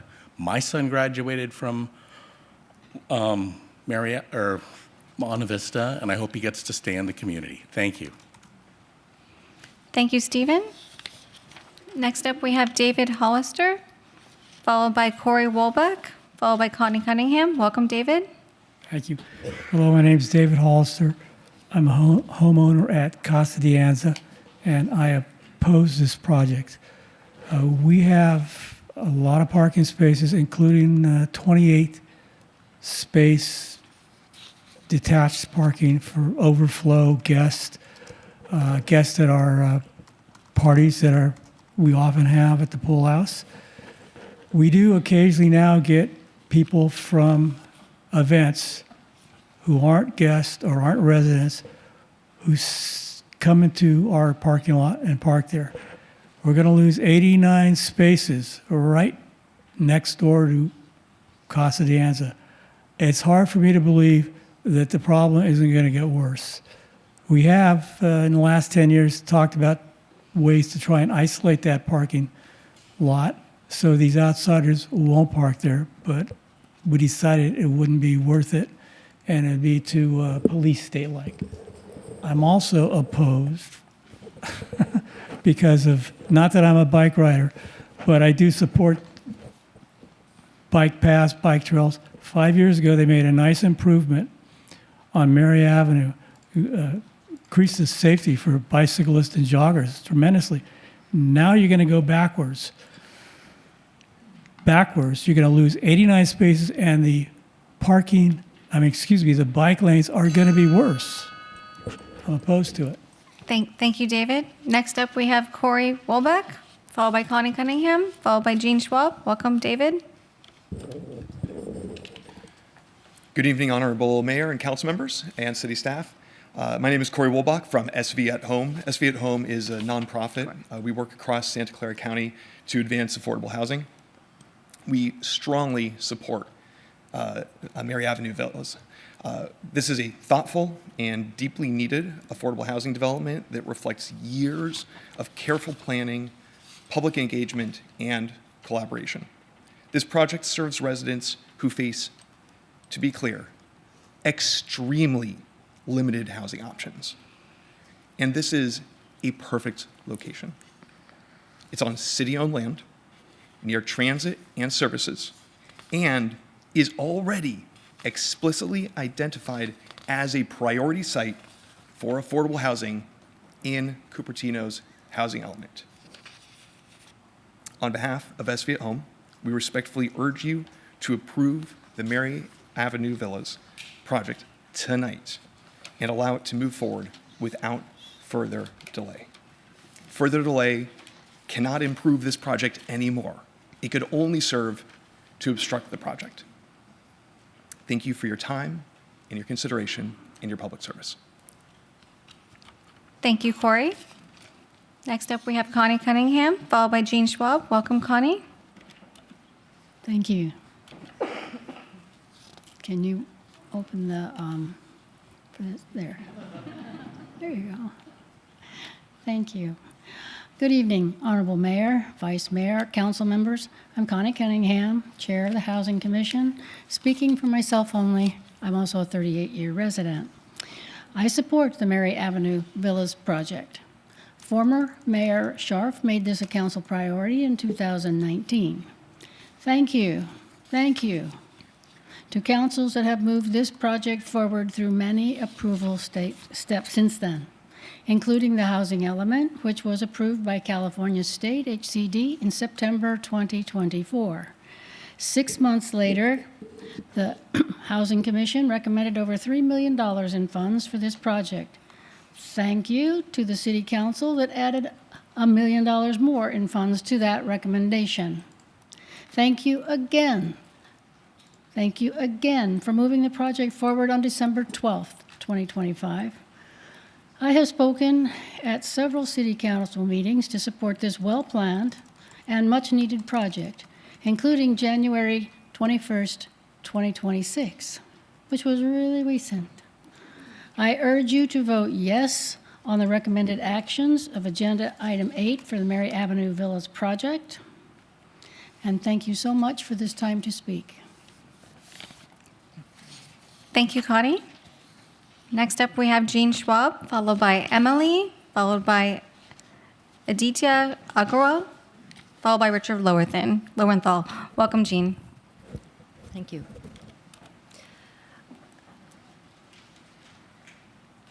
Can you hear me? Yeah, thank you. I had a lot more that I wanted to say today, but without the limited time, I will tell you just a little bit. All of us, I'm a longtime resident of Casa de Anza and live right on Mary Avenue. For many years, the property, this tiny bit of property, has been under the microscope of the Rotary Club. From the beginning, the project was promoted by Rotary of Cupertino. 3 of 5 council members, or 2, I'm not quite sure how many, are active members of the Rotary Club, which shows a definite bias for this project. Mary Avenue's tiny strip of land has long been a target of the Rotary Club's desire to build on it. There have been previous projects. In the past, Mary Avenue had a 3rd traffic lane, and 5 years ago, Mary Avenue was torn apart. The city took away the 3rd lane and realigned the street to provide safe bike lanes buffered by parking spaces. Residents were not consulted, but there was no pushback because it was a good plan and a good use for Mary Avenue. The villas. Thank you, Jean. That is your time. Next up, we have Emily, followed by Aditya Agarwal, followed by Richard Lowenthal. Welcome, Emily. Good evening, council members, and the mayor and vice mayor. Public land is one of the most valuable assets a city holds. When you give away right-of-way, you are giving away something that belongs to every resident, not just today, but for generations. If the city wants to transfer public land, it must demonstrate a clear, measurable public benefit. That analysis has not been presented. Instead, we see a proposal that removes public parking, reduces circulation, and hands over land to a private developer without showing why this is necessary or how the public benefits. It is also important to remember that a public street is not an ordinary city-owned street. Under California law, a public right-of-way is held in trust for Cupertino residents and dedicated to public use. Because it exists for the public, the city does not have the discretion to simply give it away to a private housing developer unless it first makes formal findings that a street is no longer needed for public use, and those findings have not been made. Stewardship means protecting public assets, not disposing of them without full justification. The public interest must come first. Thank you. Thank you, Emily. Next up, we have Aditya Agarwal. Is there Aditya? Welcome. Hi, this is Nataraj. I'm proxying for Aditya. Okay. Yeah. Honorable council members, thank you for the opportunity. The question I have is, have you looked at other options? For example, Westport and then the Walco, there are new developments coming in. I mean, the city could help broker a deal for the wonderful folks here to actually get some housing. I mean, have you exhausted that possibility or just given up, right? And you want to start something new. So you want to exhaust all possibilities and then move forward with other solutions. That's my request. Thank you. Thank you. Next up, we have Richard Lowenthal, followed by Rhoda Fry, followed by Anita Loosbrick. Welcome, Richard. Thank you very much, Madam Mayor and the council member. Thanks for having me tonight. I'm a 43-year resident of Cupertino. So it was quite a long time. So I've run several of the festivals at Memorial Park, and I've used that parking space. It is not nearly as valuable as housing for people. Occasional use of those parking spaces is very occasional. It's a few days a year. It's nothing like providing homes for people, people that can walk to Memorial Park, can walk to the senior center, can walk to De Anza College, and can have a place to live. There's just no comparison. As far as safety is concerned, getting that road narrower will make it safer. I was involved in building the Mary Avenue pedestrian bridge. That was to make a safe way to get people up to De Anza College, because most of the people coming from De Anza College were coming from that side, from Sunnyvale and outside the city, and so we wanted a safe place. But that road is too fast to be safe. So I'm welcoming sidewalks. That'll help. I'm welcoming it be a bit narrower. I think that'll help with safety. And above all, providing good housing for people is just more important than the occasional inconvenience of a few parking spaces. Thanks very much. Thank you, Richard. Next up, we have Rhoda Fry, followed by Anita Lusbrink, followed by Patricia Hahn. Welcome, Rhoda. Hi, good evening. My main comments really have to do with protecting Cupertino, our mothership, right? I was really alarmed when I looked at the agenda that you're voting on a project that could be sold to a for-profit in 55 years. Like, who knew after all of these hearings? And it's inconsistent with General Plan 99. I understand that's been changed, that's great, but that's not what's back there. I didn't learn the change until I came here tonight. So this whole project has been really I think this has been a study in how to manage a project better in the future. Cupertino can't make more land, so what will we do? And well, I guess now it's 99 years, so I'm not going to worry too much about that. But I really appreciate Councilmember Wong's ideas about making sure that we get compensation if things go belly up. I think we should get a bonus on interest paid. Get the land back. I do have some concerns about parking. These are probably more general concerns than specific to this project.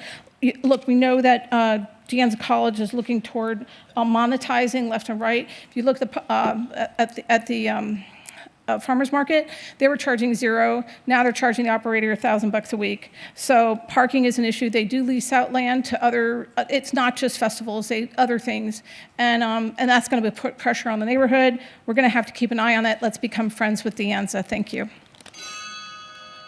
Thank you, Rhoda. Next up, we have Anita. Welcome, Anita. Hi, my name is Anita Lusabrink. And good evening. When I looked up the question, is there a housing problem in Silicon Valley? AI, which is the first thing that answers on Google, said affordable housing is a severe long-term crisis in the area. 96% of residents cite housing costs as a top concern. It is the least affordable region in the world. Increasing numbers of homeless and many people are leaving the area have been the result of this. We need to look out not only the families of people with disabilities that cannot advocate for themselves, but to our community to support these people. Specifically for those with IDD, consistency and familiarity are crucial. People can be brilliant in one area and still not grasp basic tools for functioning, which we call ADLs, or activities of daily living, and working with others. Their support system is usually very much smaller than the normal and can be just family and the regional center. Addressing the objections to the loss of parking spaces, the city does not see a problem with loss of parking spaces in general, and most developments have at least one parking space per unit, and the area. And this is an anomaly, and I appreciate your consideration. Thank you, Anita. Next up, we have Patricia Hahn. Welcome, Patricia. Hi. Yes, hello, council members. This is my first meeting here, and my friend actually told me about this Mary project that's going on. So I was born and raised in Cupertino, and there's a Cupertino flight out of here. I do have an autistic cousin, so I do know it is important for IDD residents to have affordable housing. However, in this area, I don't know if that's possible because there's so many wealthy people. And then the second thing is, so there's I'm also kind of a part of, can you see this? Friends of Children with Special Needs. And then it's a nonprofit organization. And then they also have supported living services and, how do I say, and independent living services. So are these houses on Mary Avenue, 18 of them, are they going to be assisted living or are they going to be independent or supported living? Additionally, if public money is being used, then all public concerns should be fully addressed. Why can't there be a parking garage built to address these issues? But just saying, I'm a insurance agent, and Thank you, Patricia. yes, parking or That is your the time. number one thing is yes, people. Thank you, Patricia. That is your time. Next up, we have Denise, followed by Luis Sadati, followed by Gia Pham. Welcome, Denise. Hi there, good evening. I'm Denise Hauregi. And I wanted to touch base a little bit on the services. I know during the presentation we weren't able to get to that. So the people that be residing at Mary Villas or Mary Avenue Villas would be getting supported services from Housing Choices, which is coming from San Andreas Regional Center. And in addition to these services, well, there would be supported living services, which provides 24-hour care, independent living services, which provides a couple of hours of support during the week to help clients live independently. So the goal of this project is for clients to live independently with proper support. And this support, again, would vary by the individual moving into the home because of the different services that they would need. So I wanted to just touch on that because it would be unique for every resident, and it was independent to Housing Choices. However, in addition to those services, Housing Choices would be on site to help facilitate if there's any challenges on site, such as getting a reasonable accommodation from property management. Maybe they are having a conflict with roommate, or not roommates, but maybe the neighbor. Maybe they need help reading a notice that's posted on their door. Housing Choices would be on site about 20 to 25 hours a week to be able to facilitate that and help work with the other supportive services. Thank you. Thank you, Denise. Next, we have Luis Sadati, followed by Gia Pham, followed by Orr Mahoney. Welcome, Luis.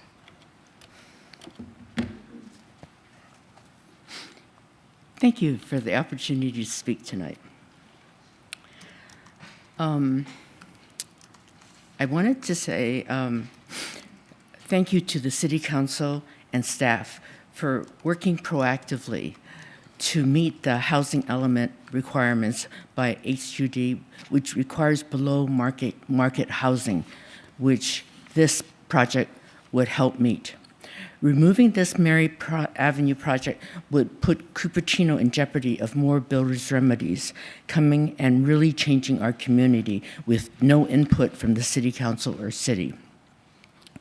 There have been over 100 speakers representing the greater community that came in the previous City Council meeting that spoke in support of the housing for IDD community at Mary Avenue. The Mary Avenue project has been reviewed and discussed over 15 to 20 years. The project discussions over these years have included input and analysis of the traffic, including cars, pedestrians, and bikes, parking, architecture, funding, et cetera, et cetera. Some speakers tonight are now calling for continuous further study. It's a way to stop the development forever. There is no other land in Cupertino that would be affordable for this project. Please include the IDD children growing and grown into adults that need housing in the community they grew in with their parents. We need to provide an inclusive, nurturing environment and community for them in Cupertino. Thank you, Louise. Thank you. Thank you. Next, we have Gia Pham, followed by Orr Mahoney. Welcome, Gia. I have a video. Let me try to pull that up. Thank you for the reminder. You have it? Oh, okay. If you would, if that works for you, Orrin. You need it for your Because you'll be next.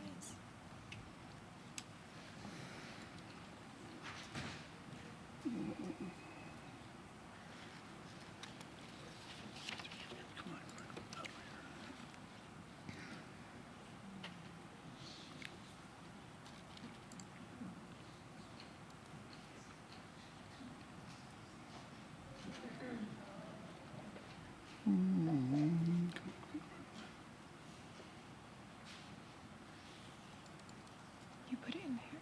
Did I put it there? Check the US. Check the. No, it's not. I put it on. Where'd I put it? Might need a bio break. Want me to find it? Why don't you do it? Go do it. I can try. Let's see here. I forget where I put it. Oh, I know. Okay.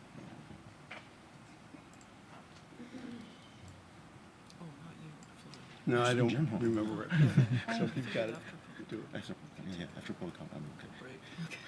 Sorry. So video, I do There see it that is. I'm sharing it. Step ladder person. Yeah, if you can play it. Is this, It's not broadcast. is my video being, is it showing? No? Yes? It's showing. Okay. You just play it. We got it. All right. Good evening, Mayor and City Council. Gia Pham, Communications Coordinator at Housing Choices. Cupertino, word derives from Latin and Italian Cupertino, meaning little covered shelter. It's quite a sight now that Cupertino has grown into a vibrant city with great schools, boba shops, and some of the best people. Like at the last City Council meeting, this room was filled with inclusive housing advocates urging approval of Mary Avenue villas. Among them were friends I met through my work at Housing Choices, disability self-advocates, Cupertino residents, regional center clients, Cupertino parent advocates, and community members who deeply care about this project because it would mean safe and stable housing instead of institutions and homelessness. This is a community-wide supported project, including Ability Path, Aging Well Task Force, Charity Housing, College of Adapted Arts, County Board of Supervisors, Cupertino Community Cyclists, Cupertino Rotary, former Cupertino mayors, Fremont Union High School District, Life Services Alternatives, Links Program, Parents Helping Parents, San Andreas Regional Center Self-Advocates, Silicon Valley at Home, Silicon Independent Living Center, Silicon Valley United for the Common Good, State Council on Developmental Disabilities, and West Valley Community Services. Thank you to City Council and staff who have helped bring Mary Avenue this far and prioritizing Mary Avenue in the housing element. We hope you will not deny the people in this room tonight and those who have stood here on January 21st their right to a safe and affordable place to live. Cupertino, little covered shelter. Mary Avenue may be little, but it carries mighty value, providing not just shelter, but services, community, and inclusion. Thank you, Gia.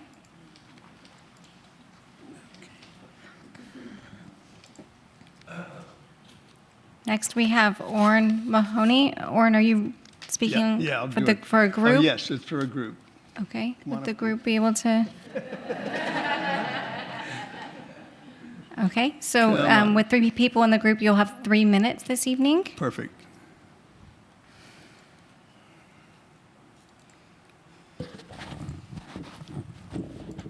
Okay. So there's been a lot of talk about how long this project's been here. Vice Mayor Chow called it. It happened in 2019. Whoops. Wrong slide.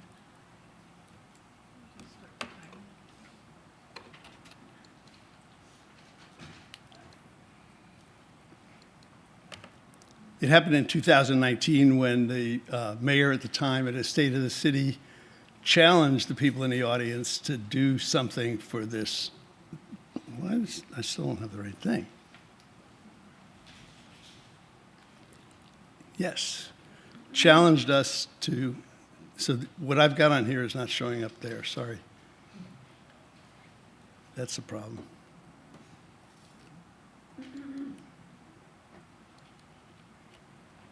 There's a slide before that that's on my screen here. So you're sharing on your computer, Orrin? Yeah. Okay. You're plugged in.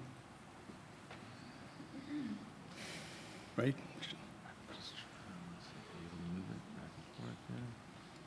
So when I say from the beginning, yeah.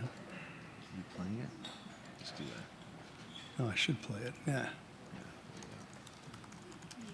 Slideshow.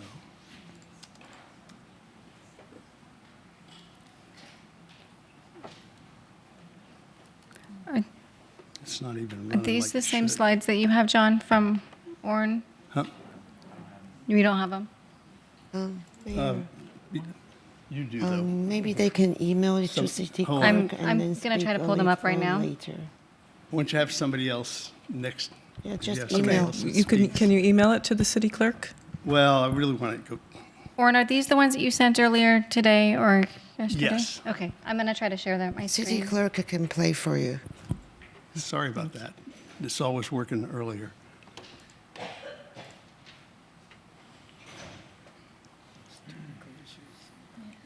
Okay.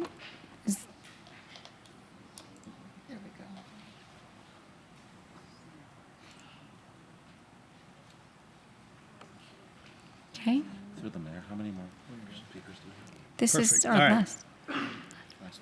Thank you. Sorry about that. Okay, That's so okay. this did start in 2019 when Stephen Scharf, the mayor of the city, at the State of the City, showed this slide and challenged the audience to deal with this problem, to come up with an answer for the problem of housing for adults with developmental disabilities.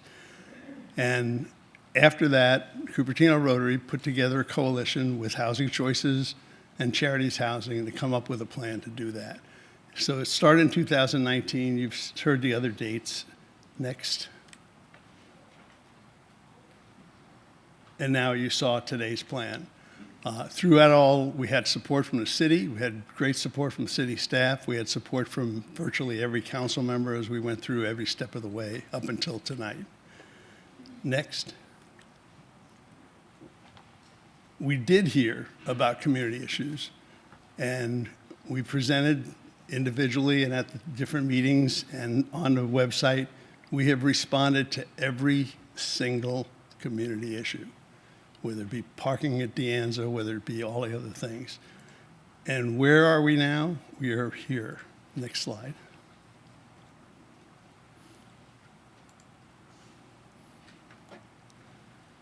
This is where we are.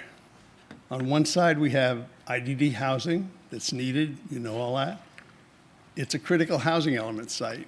It's the only one that's the extremely low income. It'll be the first one that you can approve that actually meets every letter of the housing element. So something's going to get built here anyway, even if our project is. There will be safer traffic speeds. There's an added sidewalk, site remediation, all the things you're talking about. What's the trade-off? 89 unused parking spaces. Next slide. Unused by the traffic and parking study. Those little yellow dots on there, when they did the study, are the only parking spaces that were used. Next slide. Unused by Google Earth Pro, street views. This is right down Mary Avenue when Google Earth did their thing. Next slide.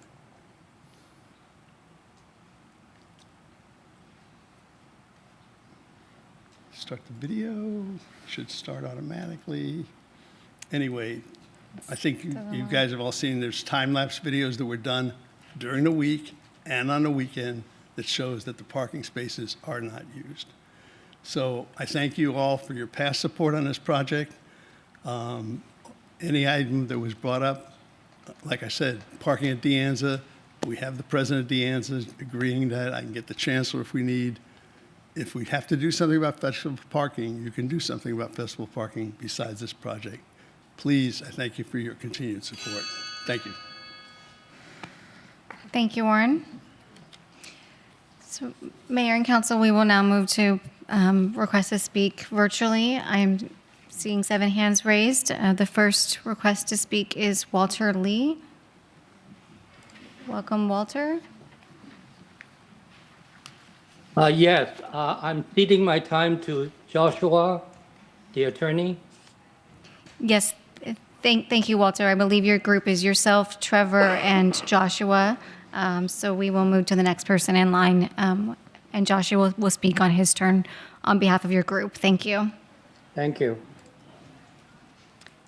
Next, we have Trevor Long. Well, I'm sorry, Rachel Rose. Welcome, Rachel.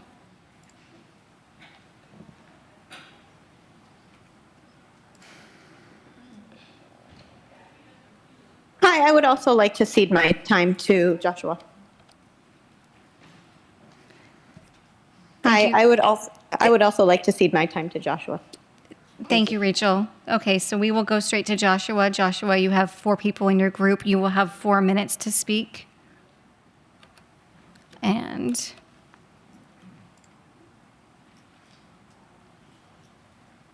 welcome, Thank you. Joshua. Welcome, Joshua. Thank you. Good evening, Mayor and council members. My name is Joshua Safran from Strategy Law LLP. I'm the attorney representing the Garden Gate Coalition for Mary Avenue Safety, coalition of neighboring residents and community members who will be adversely affected by the Mary Avenue Villas project, but who care deeply about the broader community and the city's future. To be clear, our arguments are not arguments against housing in general or against housing for people with disabilities in particular. This is an argument for following the law before the city commits itself to an irreversible course of action. I know that move fast and break things has become Silicon Valley's unofficial motto, and that may or may not be a good way to run a business, but it is certainly no way to run a government. Tonight, instead of employing sober and thoughtful diligence and deliberation, it appears to me that the city is haphazardly rushing forward after only a month of frenzied staff work to approve a project that depends on a series of major governmental decisions. Each of those actions is discretionary. Each of them carries independent legal requirements, including findings and evidence, that is, specific findings and specific evidence, and each of them is defective as proposed. We submitted a substantial letter about each one of these defects, which was actually referenced from the dais earlier, so I'm thankful that you received it. We talked at great length in the letter about the flaws in the notice of exemption under CEQA. I did want to hit on 2 other issues quickly. The first is the street vacation issue. Under California law, the city may vacate a right-of-way, but only if it finds, based on evidence, that the street is unnecessary for present or future public use. And that finding simply can't be made here. Mary Avenue is actively used today for parking, circulation, and buffering between neighborhoods, a park, and a freeway. And the record clearly demonstrates that. The city has not explained how eliminating those public functions is lawful, nor how pushing the impacts in the nearby neighborhoods serves the public interest. Even more fundamentally, the Planning Commission was never asked to determine whether this vacation conforms to the general plan as required by state law. Tonight, we heard what was missing from the staff report, that the city will put the horse after the cart and make these findings at some uncertain future date once the project has already been approved. This is totally backward. That procedural failure alone is enough to invalidate the action. Similarly, under the Surplus Land Act, the city simply cannot declare land exempt surplus because a private developer wants to develop it, even for a great purpose. The law requires a good faith determination that the land is not needed for public use, and land currently functioning as a public street and as public parking does not magically become unnecessary simply because a developer needs it for their project. The city's resolution recites the statute but performs no analysis. That is simply not compliance with the law. We again now heard tonight that the findings in the proposed resolution are conceded to be too weak and will similarly be kicked down the road so that additional after-the-fact findings can be souped up to match the project that was already approved. All of that is to say, all of these contribute to the city's failure to make the necessary findings to support the exemption under CEQA. And so the ask tonight is not dramatic. It's not to deny this project or anything like that. It's simply, let's take the direction from Vice Mayor Chow and Councilmember Wang, who nailed this issue. Slow down, continue the matter, set aside the notice of exemption, do the work, perform the required analysis, make the findings that the law demands for each of these decisions, and only then decide whether and how this project should move forward. Moving fast here will not create housing. It will create lawsuits. Thank you, Joshua. That is your time. Next, we have Trevor Lang, but I believe, Trevor, you were part of that group that just spoke. If so, please lower your hand, and we will move on to Sean Fong next. Welcome, Sean.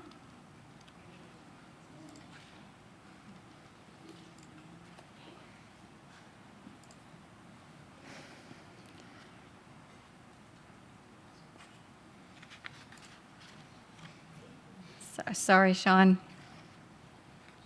We're trying to ask you. Can you hear me? There you go. Okay. My name is Sean. Good evening, Mayor and Council member. I live on Mary Avenue. We and the neighbor are directly impacted by the project. I think for those who don't really live on Mary and speak on our behalf, we don't appreciate that. And why do they think that 89 parking spaces are not used? Or certain, if you take the segment of the day, yeah, they're not used. But we are the neighbor. If we don't care about this parking, why are you even bothered to be here? I'm here to talk about the proposed vacation of Mary Avenue public right-of-way. Under California law, a city cannot vacate a street unless it makes clear finding that the street is no longer needed for present or future use. That standard is strict. It exists on protect public access and public safety. These findings cannot be made here. Mary Avenue is actively used today. It provides public parking, circulation near a freeway on-ramp, and a buffer between residential neighborhood. Memorial Park regional traffic. None of that has gone away. In fact, the city's own records show these public uses are ongoing significance. But instead of analyzing whether the street is actually necessary, unnecessary, the city seems to assume that because this project needs the land so they can bend all the rules, the public should give up, the residents should compromise. This is not the legal standard. That's another problem. State law requires the planning commission, not just the staff or the city council above the law, to first determines whether a street vacation conforms to the general plan. That step never happened. There's no planning commission finding in the record addressing the right-of-way vacations. Thank you, Sean. That is your time. Next, we have Peggy Griffin. Welcome, Peggy.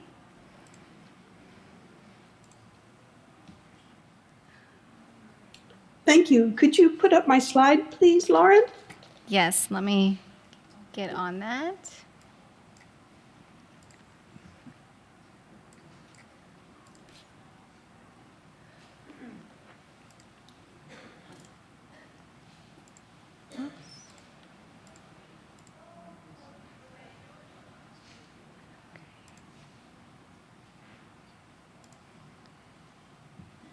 Okay, should be sharing now.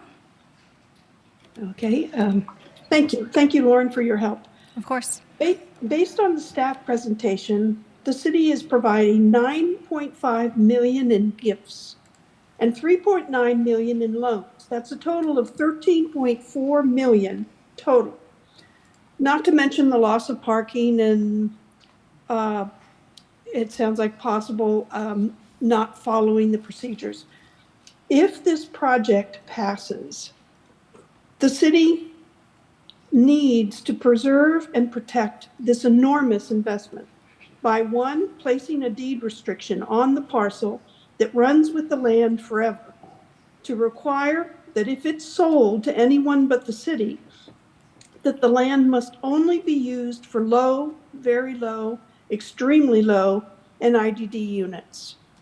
This would not happen if it wasn't for this kind of restriction.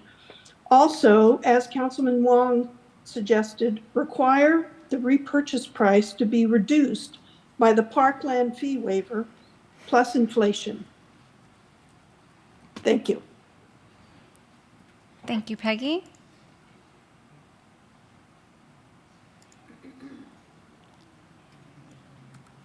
Next, we have Eleni Mathiakis. Welcome, Eleni.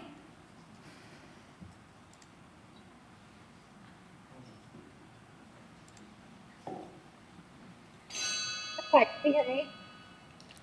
We can hear you. Hi, I'm Eleni. I grew up in Cupertino my whole life. I think you should vote yes on Mary Avenue because people with disabilities should not be having to move away from the Bay Area. I wanted to stay there, but I have moved to Monterey now because the Bay Area is just as expensive as Monterey is, but like, I would vote yes on Mary Avenue. Thank you. Thank you, Eleni. Mayor, that concludes our request to speak on this item.